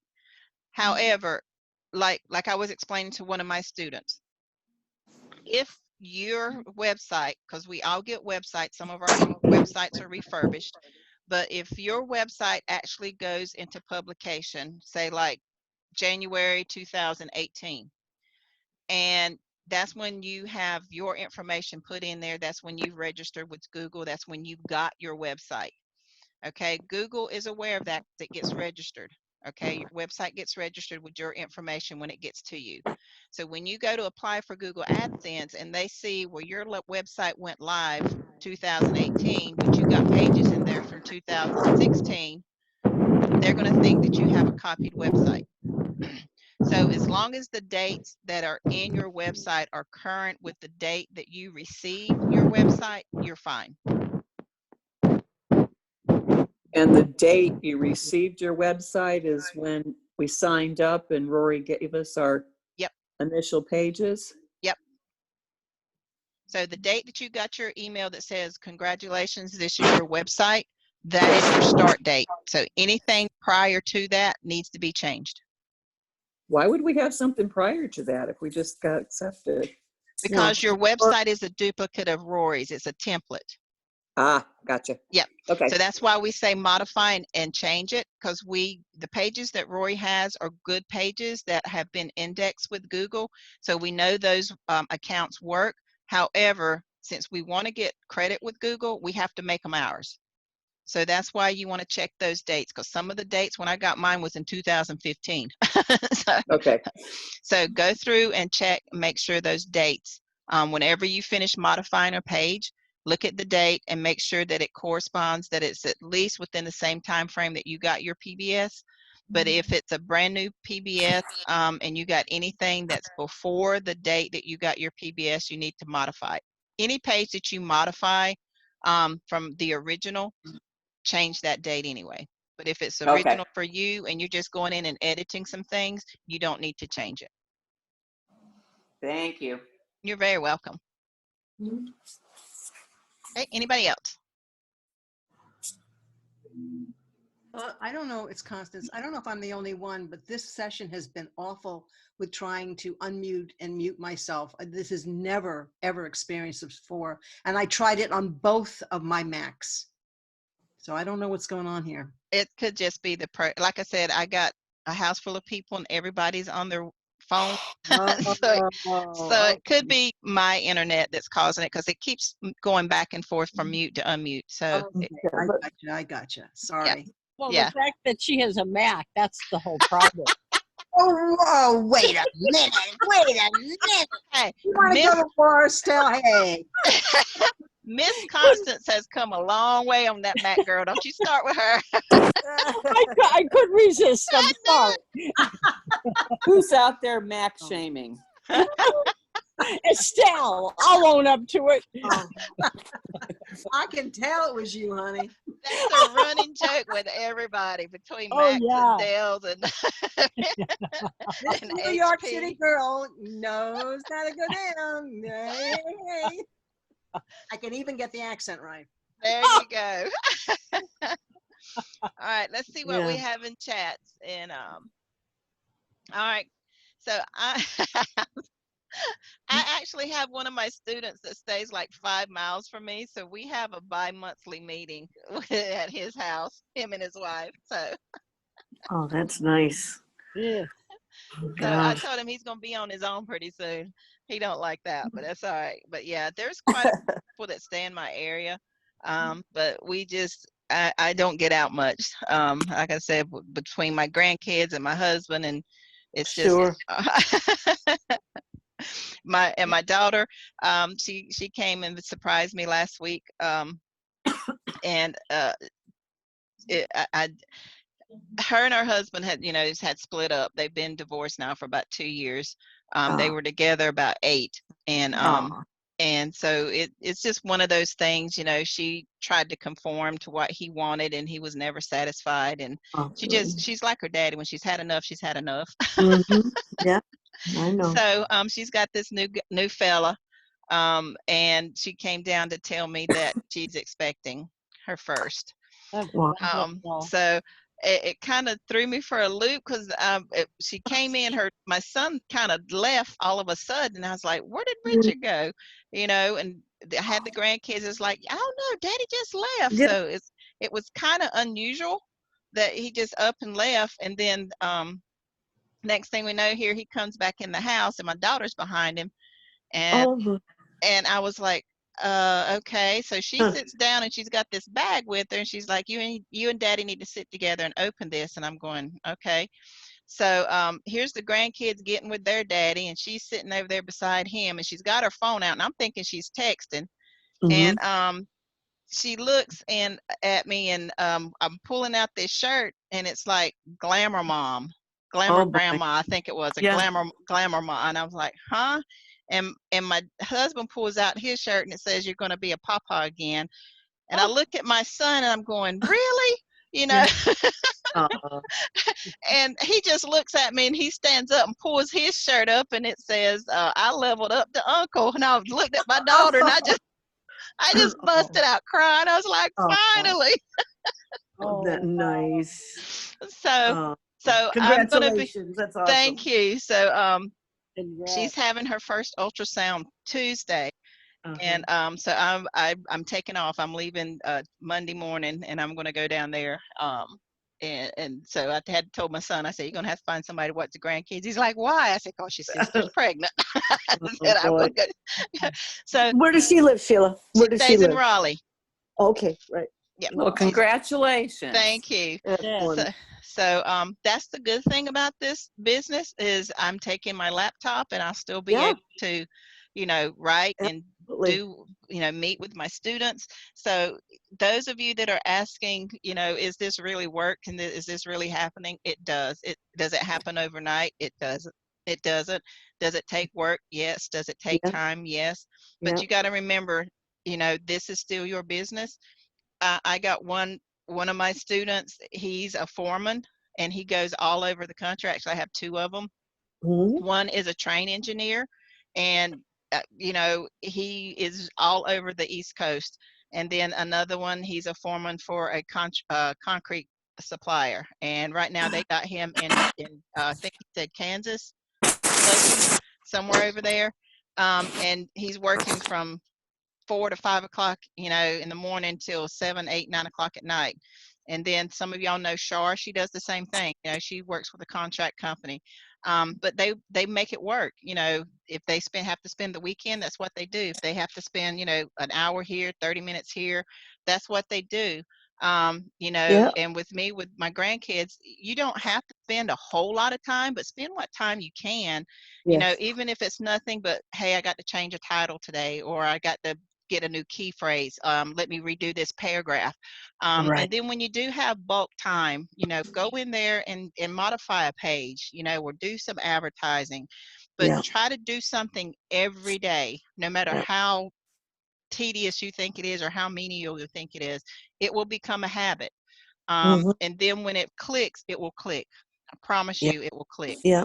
And just stay in there. The rewards will outweigh what you go through. And just remember, this is your business. This is going to Right. be your foundation to Mhm. your freedom, whether it's financial or just time freedom. I just needed time freedom. Mhm. My husband made enough money for me to stay home when my kids were growing up. When they left, I was just bored to death and went out and got a job, with all the degrees I got while they were in school, while I was homeschooling. Yeah. So, but I just needed time freedom so that if my grandkids came up and said, hey, I need you to go do this, or like with my daughter, hey, mom, can Sure. you come up? I can, just, yeah, let me grab my laptop. I'm there.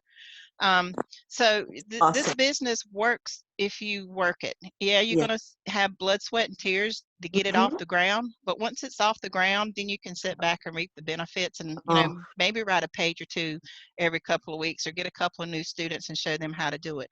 But it's really worth it. Just don't give up, and yeah, we're going to have our days where we just like, hey, I just need a break. I'm not going to touch it today. you know, and just go refresh. Like Rory says, just go and relax, refresh, figure out why you're doing this, and get back focused on the things that Yeah. matter, and then pick it Yeah. back up. I try not to get discouraged. I am Thank so you. computer illiterate that, you know, I go, oh, I can't do this. But So, little by little, we're doing it, though, hon. yeah. We're doing it. And that's all it takes. And like I said, get on Skype. If you're in any of the Skype chats, all of us MSIs monitor it daily, constantly. All of Yes. you should be able, you know, can get in touch with me at some point. Send me a Skype message. You know, don't call me, because I'm gonna promise you I probably won't answer, because more than likely I can't get to the phone to answer. But we will get back with you with a Skype message, you know, as soon as we can, as soon as it's available. And we'll either, you know, give you the answer or give you a resource to go figure out the answer.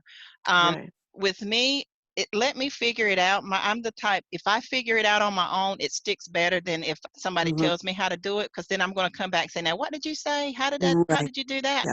You know, but if I go in and search it, Miss Constance is great for this. She'll say, send me that video again, and she will research it and rewind it and write down notes and stuff until she's got it and it sticks with her.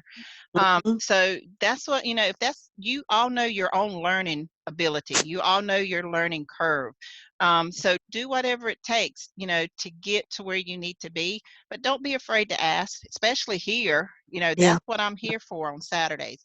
You know, Thank yes, you. I have an agenda of what things based on what your instructor has told me you need to be or need Mhm. to go over, but you know what you need. You know, some of you don't get to talk to your instructor. Some of you don't even have an instructor. They've gone AWOL, but you're still here. So if Right. you have an issue that's dealing with your PBS, let me know. I promise you I'll go over it. I mean, there's been some classes, you can ask Miss Estelle. We've been here to 5 o'clock. Oh yeah. You know, ask Miss Constance. I think she was here that day too. So, I mean, yes, We're probably the ones that kept you. but I mean, we're here from 1 to 3 every Saturday unless something comes up, and I always try to give people ample notice. But that doesn't mean we have to stop at 3. If there's something you really don't understand and you really need to know how to do, I will stay with you until we figure it out, because I promise you, you are not the only one, Oh, more than likely, on this group that has that same issue. you're And we will wonderful. get it resolved, you know, and then at the end of the day, when we finally have to call it quits, I upload it to my YouTube channel, and everybody here should have access to that. And you can go back and rewind it and look at it or fast forward it to what you need and just play that out. There's programs out there that you can actually capture that one section that you need and Mhm. go back and replay it. So don't be afraid to ask questions. If you don't ask questions, you're not going to learn. And I'm the type of person, if you got to ask the question, it's not a stupid question. There's no Okay. stupid questions. If you have to ask it, that means you don't understand it.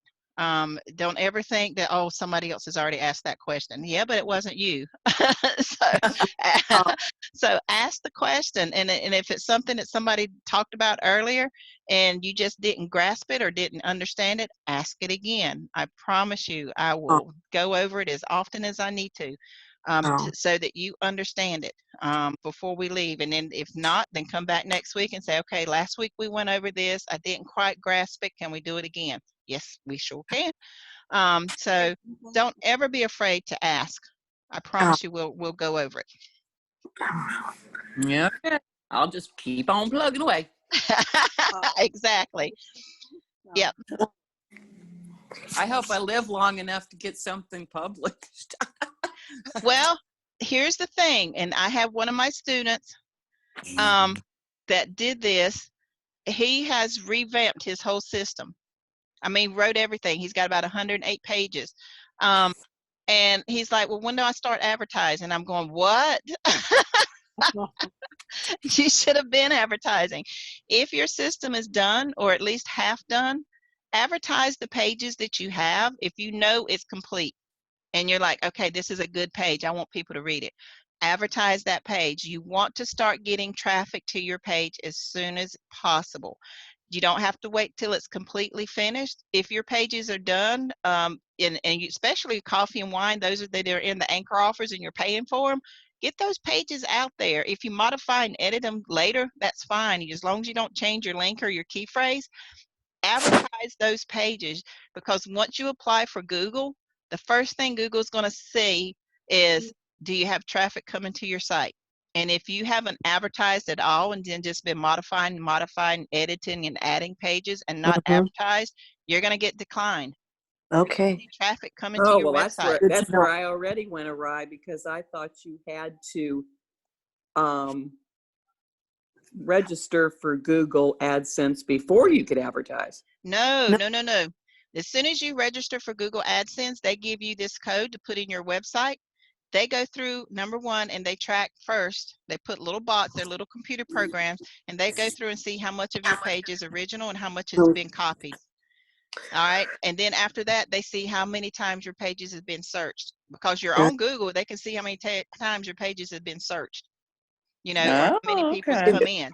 So That's what I thought too. I thought that too. So great. I've got to start no, advertising. so you got to do some advertising. Yep. Advertise. Use those free ad sites. Use your social media. Social media is going to be the biggest thing that Google looks at, because if you have a social media conversion, which means that you have somebody that's going from social media that goes to your website, that's a bigger generator to Google than somebody going from a free ad site to your site. Sheila, question. I've already asked my instructor, but I paid for the social media memes back in December. I know Rory had said everybody was busy, swamped, but I still haven't gotten them in my Dropbox, or just keep checking with my instructor, or should I? No, if you're on Skype, you Yep. mentor administration. Okay, and ask them. Okay. Yep, and just Will say, do. give them your name and your information and say, hey, this Okay. is when I registered, I haven't gotten my memes. It's going to be Right. one or two things. Either your Dropbox is full Well, for it could be. whatever reason, or there's a misprint in your information that they have. Okay. There's something that's going wonky. Got So that's going to be the one thing. But Tanya handles all the memes. I think it's either her and Winter or her and Garrett. Okay, terrific. So they'll, just at Mentor Administration and say, hey, I'm not getting my memes, and give her your information. Don't just say that, but let her know who you are, and your PBS. Because I paid the $19.99 for the Dropbox, to expand it, but I will do that. I will do that. So then Thank if you've got that, then you got plenty of space. So yeah, just let them know that you're not getting it. And because I know that they had them, they just updated them. So you should be getting them, because they're supposed to have it to where it went to your, it's supposed to either go to your Dropbox or your email so that you can upload them to your Dropbox. But yeah, just do at Mentor Administration and let her know what's going on, and she'll be able to jump in and see what's happening. I'm glad I asked. Good. Yeah. Because your instructor can't do anything, other than do what you're going to do is at Mentor Administration, say, hey, my student's not getting memes. And then she's going to say, well, who's your student? So just at Mentor Administration through Skype and let her know. Okay, perfect. Okay. All right, so we got some stuff in chat.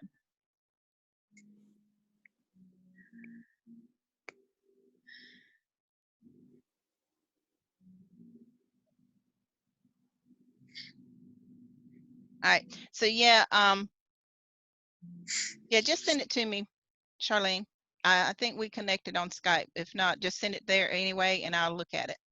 And I'll give you the name. Can you now, Constance? Where are you at? You can't hear you. I just said one thing that I kind of thought it's really helped me. When you go on YouTube, your site, and I click on a class I want to listen to, I discovered, and maybe everybody else knows, that those three little dots over there on the right, if I click on, I think that's what I clicked on, but anyway, what dropped down, one of the categories said transcript. And that is a whole transcript of the whole class. Yeah, it will actually type out everything that I've said. So I pull up pages and I start to put the time in, and then if we're talking, I put from this time to this time, that thing. But I maybe I'm the only one, but that was what I'm gonna do. Forget the Apple and No, great info. I'm a note taker. Oh, that was so helpful. Did we hear that this morning on Paul's call? Did someone mention it? Yes, Maria does it for her Spanish. Yes, wonderful. Yeah, so if you go to my YouTube channel, there's the 3 dots. Just click on that, and one of the option is transcript. See, that's incredible. Did you Wow. ever tell us? No, I didn't think about it till Maria said it Oh. this morning, to be No. honest. Oh. That's awesome. Really. Yeah, I'd never thought, and when Maria said that, I was like, oh yeah, that is right. That is on there. I was gonna print them up. It was 108 pages. I went, oh no, I don't think so. Oh, Yeah, yep. and you can put, I think you can go in there and put time frames or Yes, slide it's- yeah, it's all there. and just Oh, I mean, transcribe certain like, portions of like it. Oh my goodness, that's pick the fantastic. Okay. time from this time to that time where it's just not of any consequence, that it doesn't apply to what you're doing. Bam, Right. you skip that. Bam, you go to the Yes, next and you one. can print this transcripts out, Miss Collie. Yeah, you can print them out Oh, if you have the God. printer. Yeah. How about that? Oh, Yeah. Oh, that's even better. geez. Just, because we talk, like I said, we have a 2 hour, because 2 hours of transcripts is a lot. Yeah. So you might make sure that you don't, just find the portions that you need and have it print out that part if that's what you want. But yeah, so I'm good. If there's no other questions, I'm here. Is there anything else anybody No. wants to go over? I'm here. I, Sheila. I was getting ready to say, Miss Estelle. Well, getting back to the transcripts, can you also put the transcript into a file? Yes, you can. You can do whatever Probably. you want to. You can download it. You can create a file on your great. computer and Jeez. label it, and then have it download to that file. It's incredible. Okay, I have more questions, but I wanted to see, how are you feeling this week? I'm good. Oh, Like I said, I've been dealing with migraine since I was 10. oh, So my. there's not a day that I don't have a headache. It's just some days I can ignore them. It's just when they get really bad is when I have to shut down. So there's not a day since I was 10 that I don't wake up or have a headache of some type. So I just learned to live with them. So yeah, I'm sorry. that's why I said I'm very pain tolerable. Is that I can tolerate. I have a high threshold for pain. Wow. Because I've had to learn to deal with that. I kind of let myself go for a little bit, because when I had my surgery and they had to actually remove a brain tumor, that it deadened some of my nerves on my right side. So I didn't feel migraines. I didn't feel any headaches for a while. And then they thought I wasn't going to get the feeling back because the way they had to go in and remove it. But about 6 years ago, I started having sensations. So, which is kind of unheard of, but it looks like my nerves repaired themselves. So now I can feel my headaches again. So I kind of having to rebuild my tolerance back up. But yeah, Right, just when you don't want recovery. No. So for a while there, I was like, oh, I don't have any headaches, but technically I still had them. I just couldn't, I didn't know. I still had the migraines, and I could tell that I was having one because my nose would bleed, or my vision would get really bad. But I couldn't feel them. Does that make sense? I just had the symptoms. But now that everything's back to normal, just about, I still, I'm back the way I was when I was 10. And that's one thing my daughter was fussing at about this past weekend. Her and my husband and my son was talking about, yeah, I need to go to Duke and have that study so they can try to figure out what's going on and why. But I've already done it one time before, not Duke, but here in Charlotte, I've had studies done, and because of I have what they call cluster migraines, it just, they never know, because I can have like a stress migraine, and next thing I know, I'm seasoned because it triggered another migraine and triggered another migraine or a headache or whatever. So I never know what the trigger could be anything. It could just be I ate something wrong and it didn't agree, or I can have something that smells weird and it's like, so the trigger is never the same that causes the migraine. So that's one of the things is that they say they want to do a case study with me to see what triggers the worst migraine, and that's what they would probably treat. So when are you going to sign up? I'm not. I'm 52 years old. I've dealt with it since I was 10. I don't have, I mean, when I have them, yes, they're bad. They last for, weeks at a time. But when I don't have them, I don't want to have to be medicated. I'm not a medicine type of person. Do you meditate, Sheila? Does meditation help at all? No, when or it gets no? that bad, I need to Yeah. be in a confined Dark. space, dark, Yeah. quiet, Dark. and cool. And that just alleviates some of the pressure. And there's days, you know, like a couple weeks ago when it was really bad, I couldn't even stand to have clothes on. Nothing could touch me. It just hurt. My whole my skin hurt. So, but there's nothing they can do, you know, other than basically, like I said, go get my morphine shot and be loopy for 2 or 3 days. You don't feel anything. When you're too active for that, you know. Yeah, and I can't do that. Yeah. And my family knows, but you know, again, they worry, and I understand that, but I know me, and I'm just not a medicine taker. I can't do it. And I don't want to, you know, I see it this way. If God wants me to get out of it, he'll fix it to where I won't have any choice. But I also feel he's got a purpose for me. And my purpose is not in conjunction with taking a bunch of medication. Yeah, I'm with you. And I don't feel it in my heart that that's what I need to do. Well, so, you know, that might be my testimony before I leave this earth, is that, hey, I had this and this is what he did for me. So, so you just never know. But yeah, so it'll be okay. I just, like I said, I'm good. Usually if I'm not good, you will be able to tell it because I will sound totally different. Well, yes. Ladies, I'm getting ready to sign off, and it's been a Me- great training, and thank you so much, Sheila. You're very welcome. I also wanted, Sheila, maybe we can get together sometime this next week. Okay. Just give me a buzz with your schedule. Okay, sounds good. Thank you. Have a good weekend. You too, darling. We'll see you. All right. So anybody else? We have yes. All right. I'm ready. I got my pen down. Okay, with response magic, do we still have to keep that open space at the bottom of our message that we have on our homepage and our other pages? You're talking about this right here? Yes. Yes. And the reason being, well, don't get confused.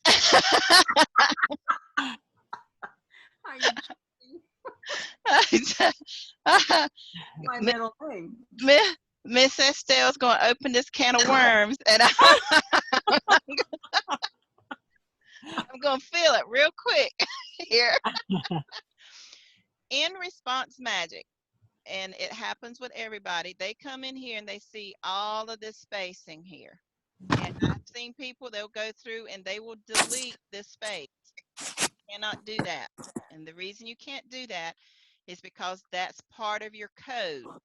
If you delete that space, you're deleting part of your code, so that when people sign up using your response magic, because you made it all pretty and short and got rid of that extra space, it will not give them the option to go to your page. It just stays on the thank you page because you've distorted or messed up the code. However, that could be, okay. I was going to say that could be why I'm not getting any people, right? You can't. Yeah, if you've taken this extra space out, you're not going to, it won't, all it's going to do is just let them register. You won't get an email saying that they registered. You won't get anything. It does. I don't even think it's doing what it's supposed to do because the code is messed up. Okay. So if you've done that, you need to go back and get your original code and put back in there. Okay. However, since this is still a code, it's still basically a page, you can add media. You see where it says add media?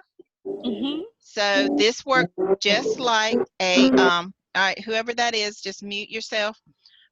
You can treat this just like a classic block and go to add media, and it goes to your media library, or you can upload a file just like you do anything else. And I'm going to put this right here, and I'm going to insert and save. And that doesn't write over the code? No, because you've put a picture in, all it's going to do is move your spacing in your code. Okay. Because you didn't do anything with the code. You were not on the code. You actually just added some information in there. So then when I come here, Oh, I still have a little space, Okay. yeah, yeah. but now I have this nice, lovely picture. Well, So you see that the space is still there. Mm-hmm. It's actually right here. This is my code, but I have pictures here. I have a picture here. Now I can go back there and actually move my tab down a little, or my cursor down, and put the picture down further, but it's still going to make my code come down with it. Okay. So you're just elongating this, but it kind of looks better now, because now they see here and they see this picture, and they don't have to scroll all the way down to see anything else. So again, you have ways to pretty it up, but don't take this spacing out. It messes up your code. Okay. Thank you. You're welcome. But I still have a couple more questions. Okay, go ahead. Let me I'm listening. Thank you. Somebody recently just got approved for Google AdSense, and I asked her for some tips. And one of the things that she said, which maybe I'm just, let me see. All right, she said category pages match pages in category alphabetically. Does that make any sense to you? Well, like right here, a lot of people, when they go and do their category pages, they put these in alphabetical order. Okay. Okay. I don't. There's a lot of my category pages, I don't update them when I add new content. Sometimes you can. I mean, you're supposed to, technically. I don't always put these in my category page, but if you create a new page, instead of adding it to a category as a drop down, they're wanting you to just put a little blurb in here and then put your link to go to that page. Okay. So that way you're not filling up your drop downs and filling up your pages. They can just go to your category page and click and go to it. But that's not necessarily a requirement. That might have worked for them. So it just depends. You want your pages all unique. The main thing that you need to make sure is that your pages are 100% modified, if at all possible. And that includes changing your images. A lot of people will modify the content and keep the same image. So change out your images some. Make your pages look a little different. I have, a couple of my students, they're like, well, I just don't understand that Bitcoin. It just boggles me. Get your thesaurus out and do paragraph by paragraph and change it, the information that's there, and just put it in your own words. You don't have to change the information. You don't have to go and reinvent it. Just make it sound more like you would talk. The other key thing is that a lot of people are not doing is they're modifying their original content and not adding new content.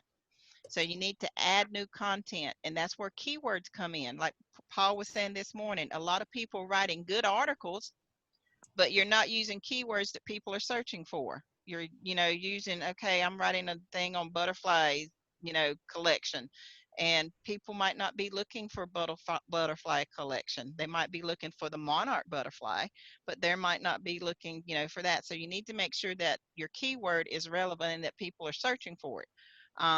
And then the other thing you need to make sure is that you're talking about stuff that people actually want to hear about, that or you've heard people talking about. So that's why you can always type in what's trending, and see if what you're talking about or what you want to talk about is in at least the top 50 or 100 topics that you hear people talking about or looking for.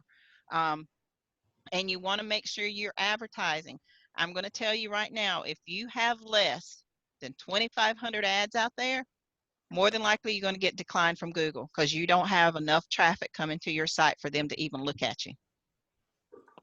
You need to have traffic. You got to have that traffic come in, and social media is a good resource for Google to look at, and they say, oh, they had somebody come in from Instagram that looked at their page. That's big because everybody does social media. The free ad sites is still good. Social media is great. So you want to make sure you have that, and don't just stop. I've had a couple of my students, they get the Google approval, and then next thing you know, they've cut down half of their pages because they didn't like them or whatever. They think they need to modify them. Once you get Google approval, that doesn't mean you stop, because they can come and pull you. there's like, okay, your relevancy has gone down. We're going to remove our ads because we don't see enough relevant content for our customers, for our clients. They will remove it.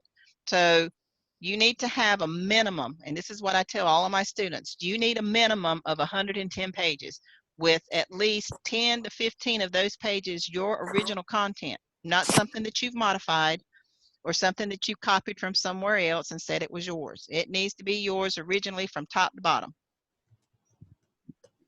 And advertise, advertise, advertise. Traffic is the key.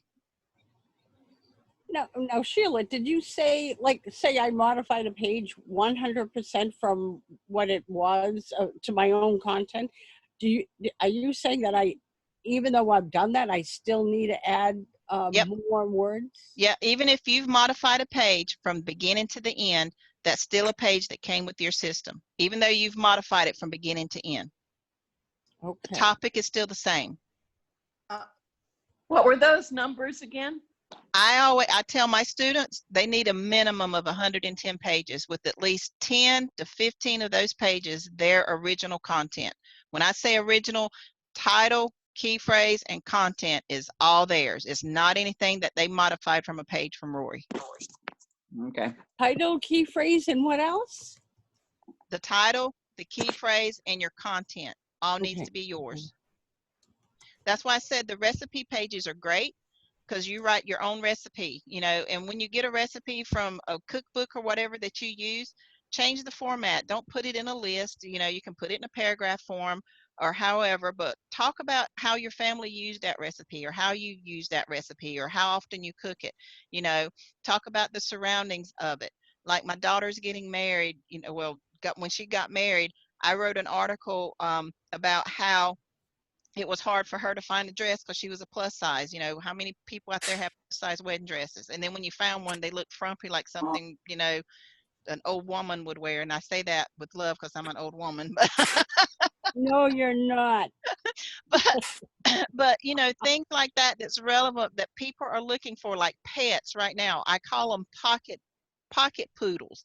How many places don't you go when you see these people walking around with a designer bag, and you look, and next thing you know, you got this fluffy head sticking out of it, and it's a pocket bag for a poodle or a dog. I call them pocket dogs. They just fit in your hand.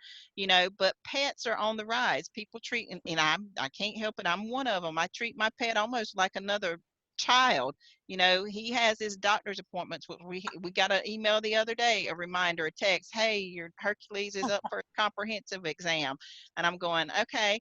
But things like that, that you not only know about, but you have affiliates that you can market with. That's the kind of stuff Google's looking for. Relationships is on the rise. I asked my daughter when she was here, I said, tell me some of the things that kids, I call her kids, she's 30.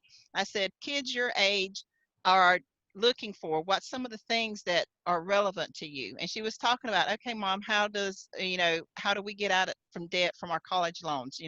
How can we afford a house payment and car payment on a $10 an hour wage? How can we live out on our own? How do we get from under our parents? And I was like, oh, really? This is good stuff. And like she was saying, then you got to look at single parents. Kids nowadays, they don't believe in the institution of marriage. They want a family, but they don't want the commitment to be in a marriage. And she's like, so how do we live, as a single parent? How does single parents live? How do relationships? How do we have a relationship without a relationship? And so these are, and I Googled trends on some of these, and the relationship and the pets and the getting out of debt is big topics that the genre that we want to reach out to people between the ages of 18 and 45. That's some of the things that they're looking at. Second time relationships is another thing, which means, people have been there, done that, and are they getting ready to do it again? Things like that people are looking for. So write topics about that and use your own experience or what you know or what you think and create new pages, new, fresh, relevant content. That's what Google wants to see. They're not really technical about, is it in alphabetical order? If it worked for them, then it worked for them. All they want to make sure is, number one, do you have a viable website, which means that you have content that people can search?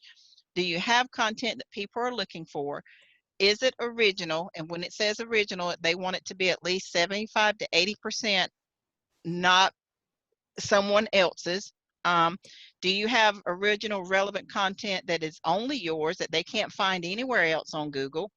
And do you have traffic flow coming to your site? And like I said, I had a student that I got on him last week.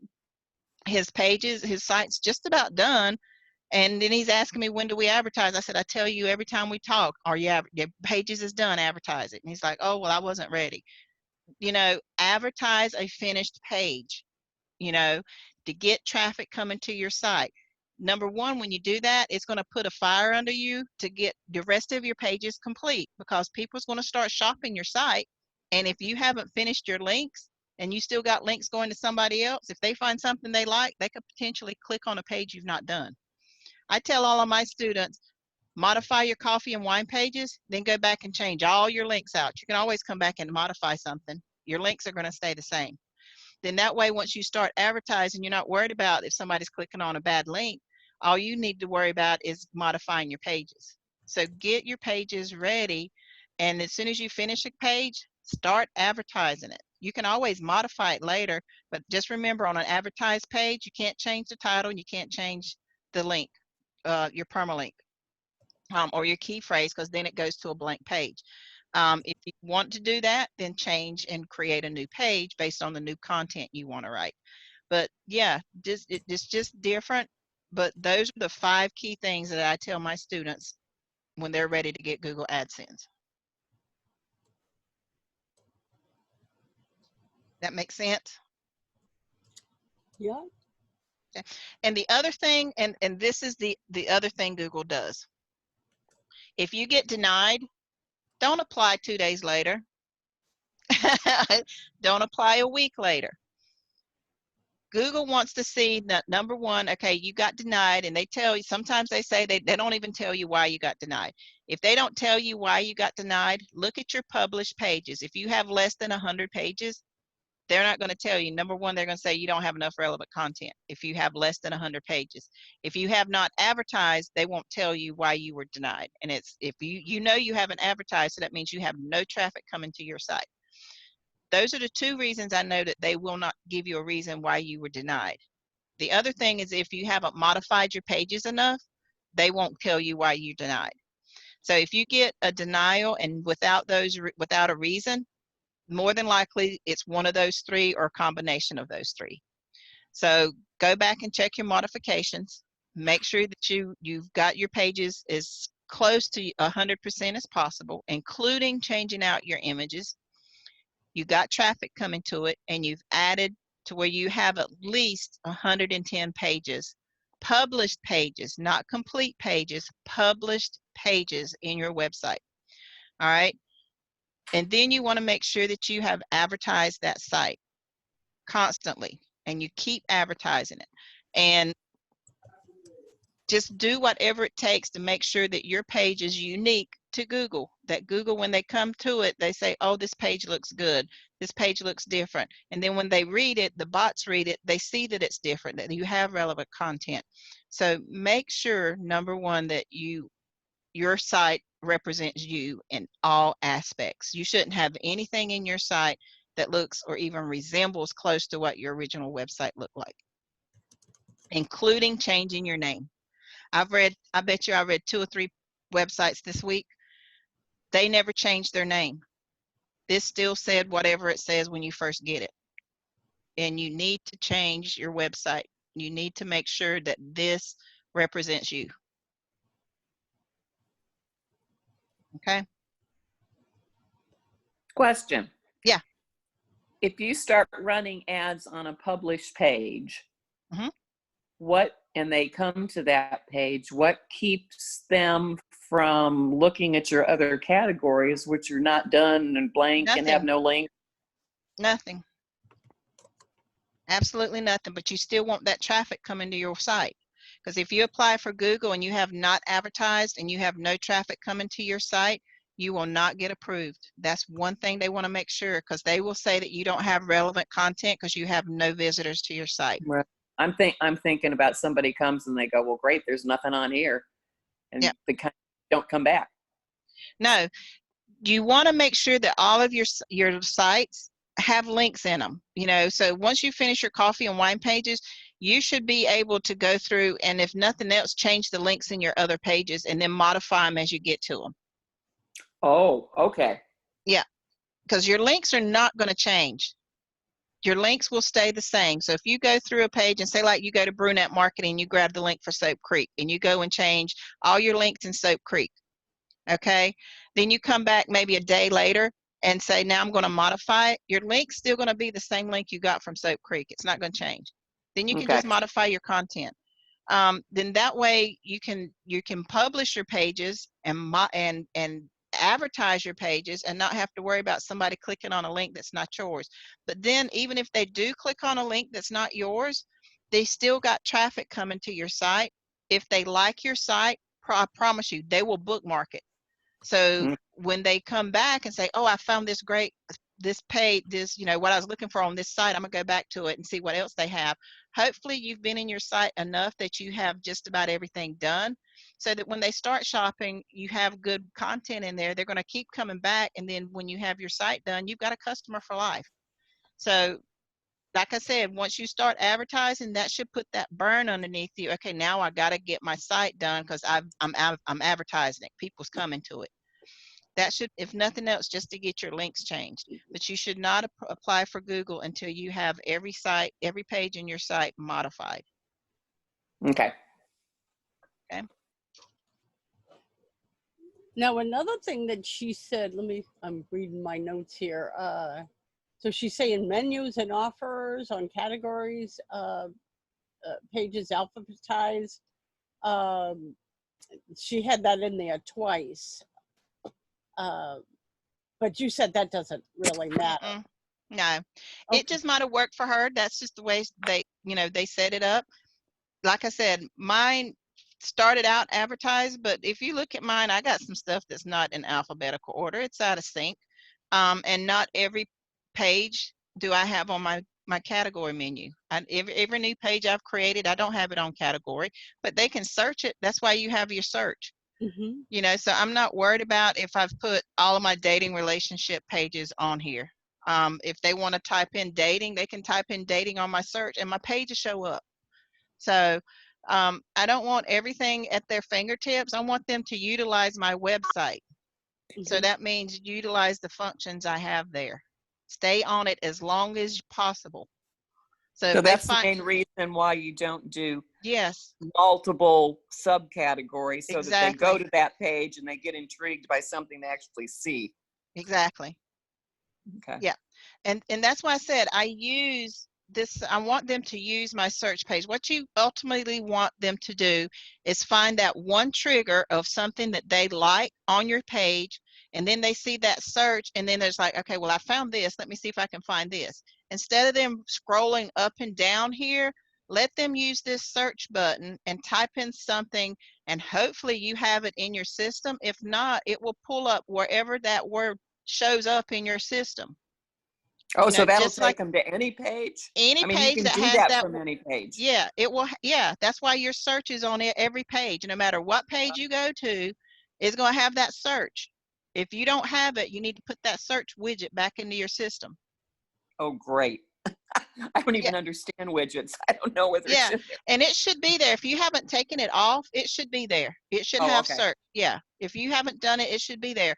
And it's just like Google search in your website. So they can put in a word. So if I put in dinner, let's see if I got anything that has dinner.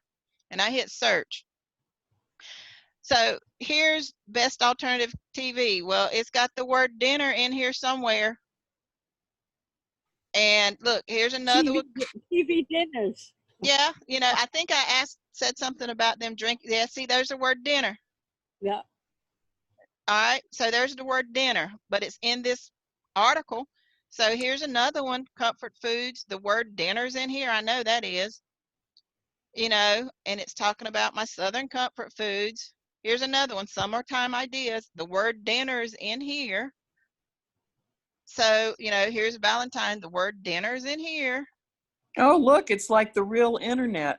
Yeah, it is, but it's your website. Look, here's another one. All of my website, all of my pages that have the word dinner in it, they can read until they find what they're looking for. Look, this has dinner in it. So that's why I said I mean, it just goes on and on and on.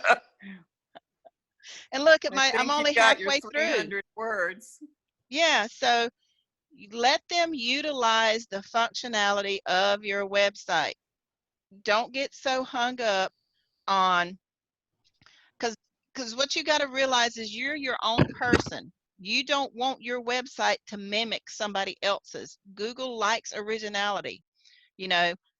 So, you know, what worked for somebody else might not necessarily work for you based on how you have your website arranged.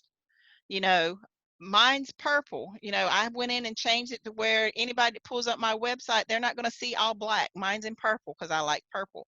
You know, you can go in and change that. Now, when I type a page, it types it in black, but whenever it shows up and published, it's published in the color that I've chosen.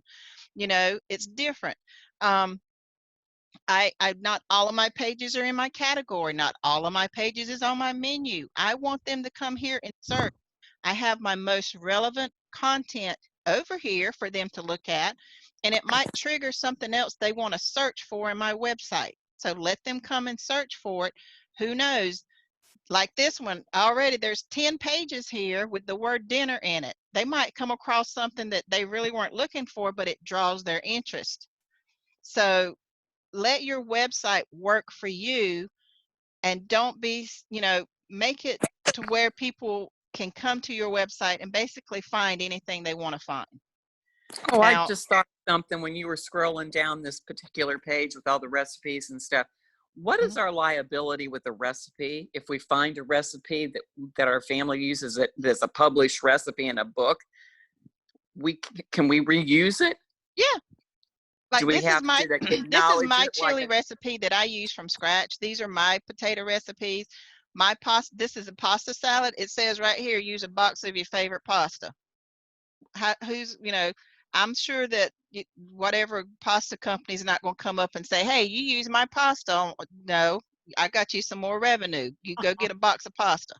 You know, if you find it, like I listed my ingredients, but if you have a book, a recipe that you use out of a book and it's in a list form, then put it in paragraph form. You know, instead of having the tomato sauce first, maybe put the tomato sauce last. You Oh, know, okay. So yeah, recipes are not protected. Published no, recipes. Oh, okay.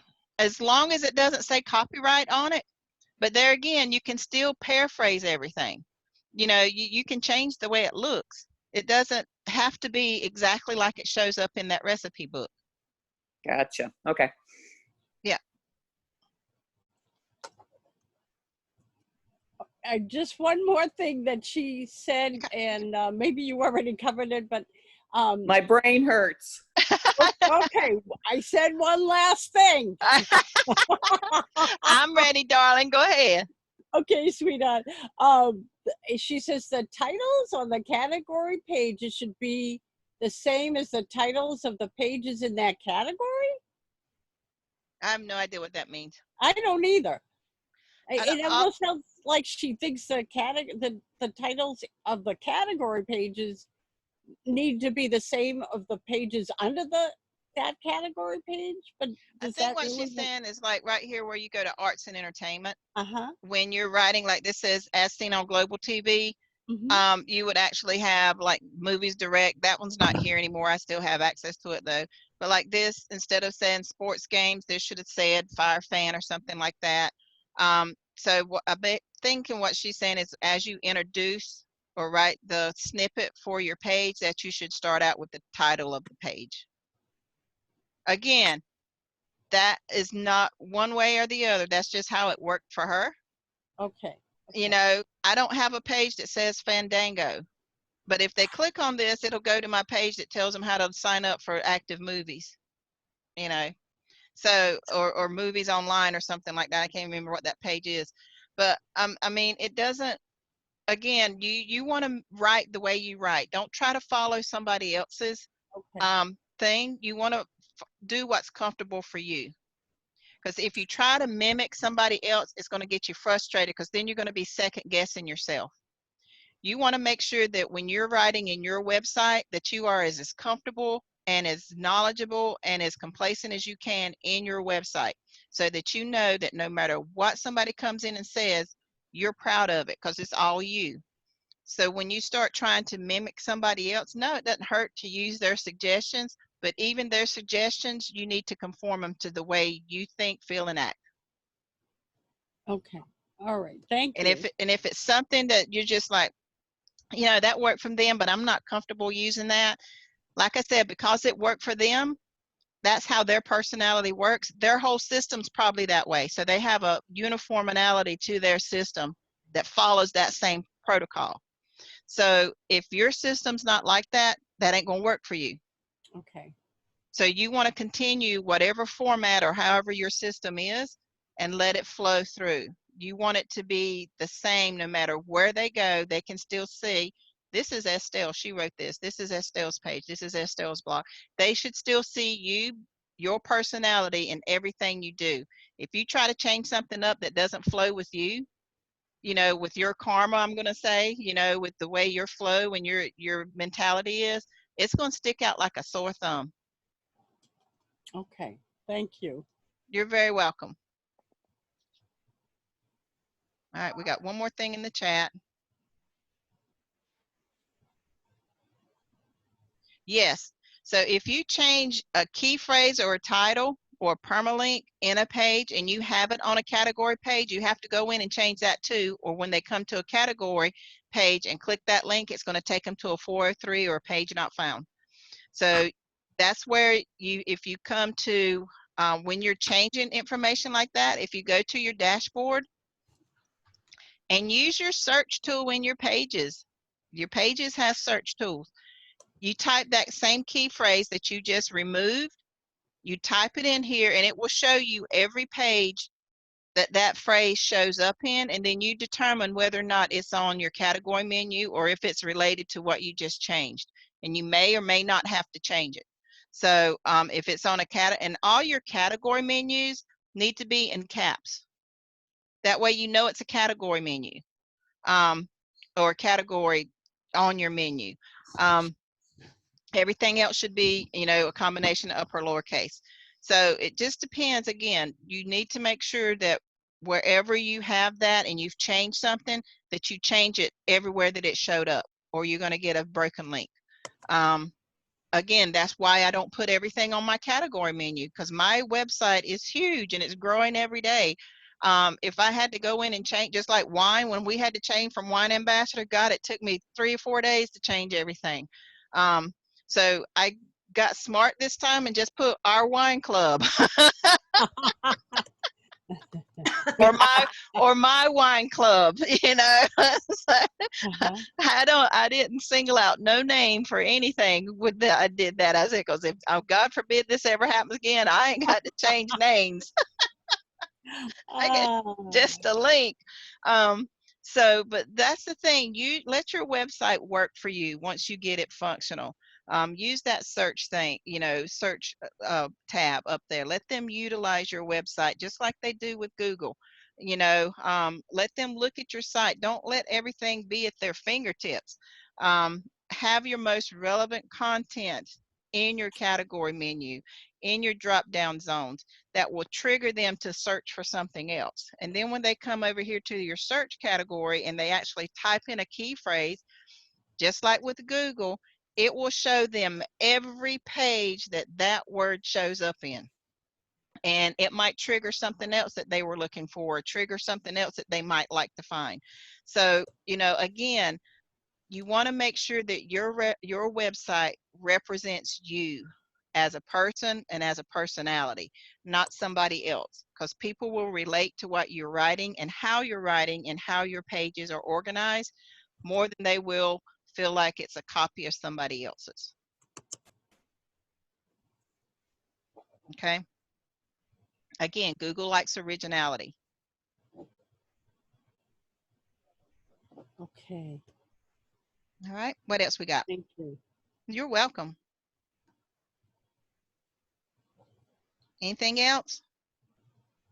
About the only thing I wanted to ask is I always thought that the response magic, which I haven't done, on the right-hand side was just like a signing up for a mailing list. I didn't realize that you actually have multiples that you can switch in and out. Yeah, you create them based on however you want to advertise. Like I have one that I put up for Christmas, that they can sign up, and then for letting me know that they came and visited my Christmas page. And then anytime I add a new Christmas page or get a new offer, I let them know, hey, I just got this great offer and it's here on my page, and I send them the Oh, link. so it also categorizes the clients as to what they signed Based in. on your magnet. Yeah, your magnet. That's why when you Oh, go in and okay. create, it tells you to create a list or you choose a list. So I have like my V marketing. So I know if they come through, and even on Response Magic, when you get a response and somebody fills it out, they tell you, hey, somebody signed up your on your V marketing list. So you know where they came in. And because I have it listed like this one, it says make money online. I have this for PBS. So when they sign in, it's going to tell me somebody signed up on your PBS magnet. So I know, okay, they're looking for money. They're looking for ways to make money. So that way I know how to market to them. If they come in under my Valentis, under my weight loss, it tells me they came in under V marketing or they came under weight loss. So I know right then, okay, I got to market with them on ways to lose weight, show them how my Valentis, give them options to get into my V marketing program. And then, if they're looking for clothing, or like for Valentine's Day, I put it in there. And like the one we just got for Helium for free TV, I labeled it free TV so that when they register, I know that they're coming in looking for free cable TV. So I will create an email that when they sign up, I can send them this email that says, hey, glad you signed up. To stay updated, I will and I tell them, keep watch on your emails. As soon as we get new updates and when this is ready to go, I will send you an email with your link to sign up. Because Oh, they've already, okay. Well, yeah, that was on one of the training things. I couldn't understand what this direct contact was with these people. yep, Now Magnet makes sense. yep. And what it is you're generating leads for your business and you're promoting. That's why when at the bottom, it asks you what link you want them to go to. A lot of people send them to their thank you page. And it just depends on what you're advertising. When I did mine for my Valentine's, it went to my Valentine's page, my Valentine's history. The ones that I'm doing now for the free TV, for the free cable, it's going to my page for free cable. The ones that I do for my coffee, it's going to my different, I got like 10 pages on coffee and weight loss. So it's going to that. The one I do for my wine, it's going, depending on what it is, I have one for businesses that sign up. So I send them to my business page on how Wine Ambassador is a business model, on how they can actually market it as a business. If they want to come in as a customer, I have them to go to one of my wine romance pages or one of my wine and recipe pages where they can just sign up as a customer. But my Response Magic magnet right here, when they sign up, it tells me which one they filled out, and that lets me know what email I need to create and send to them. I see. Okay, great. And by them filling this out, this is another thing. By them filling this out, it also enables me to create a customer base.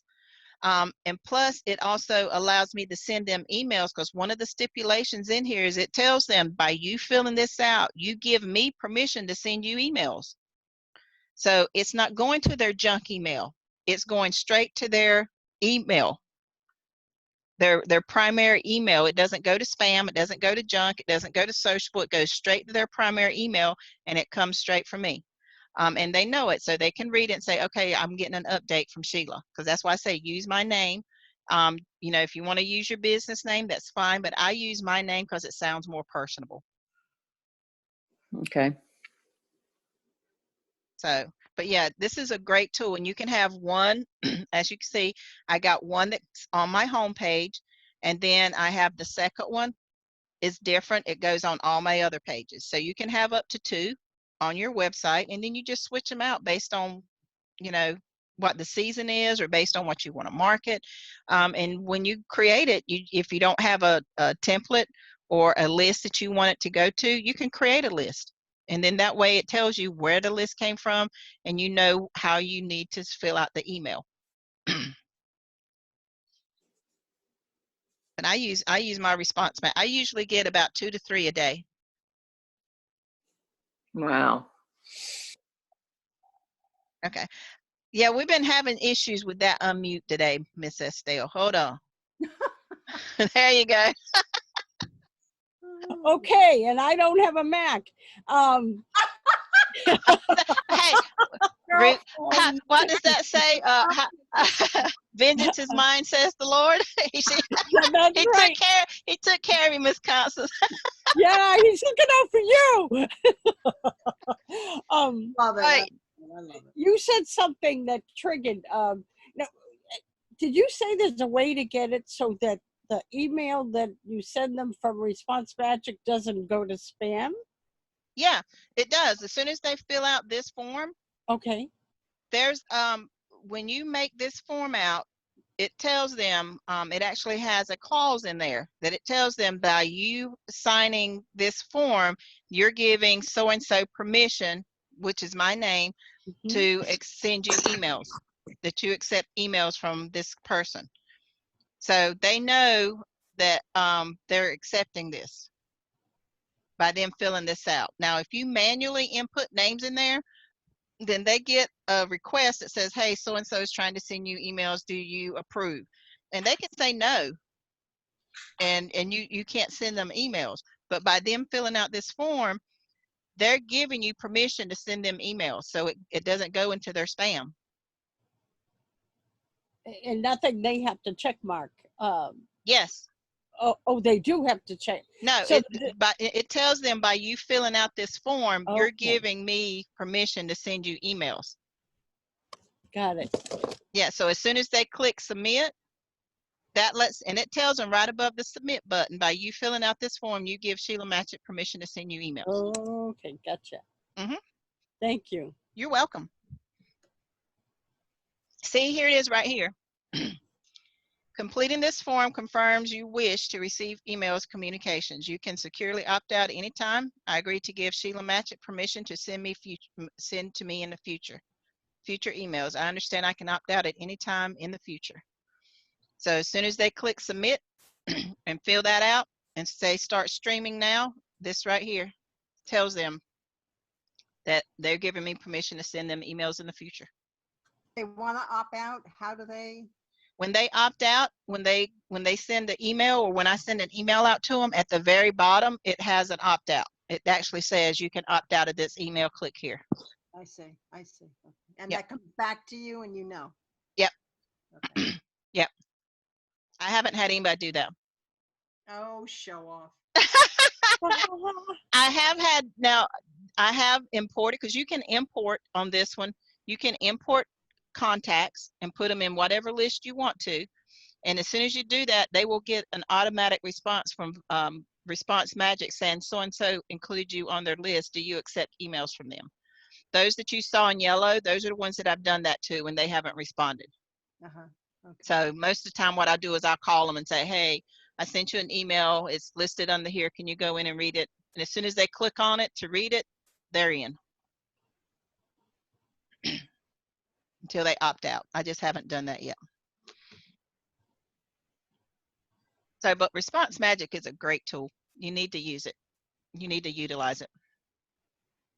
So, all right, anything else? Nope. All right, then. Well, we're going to call this meeting over. Thanks, Sheila.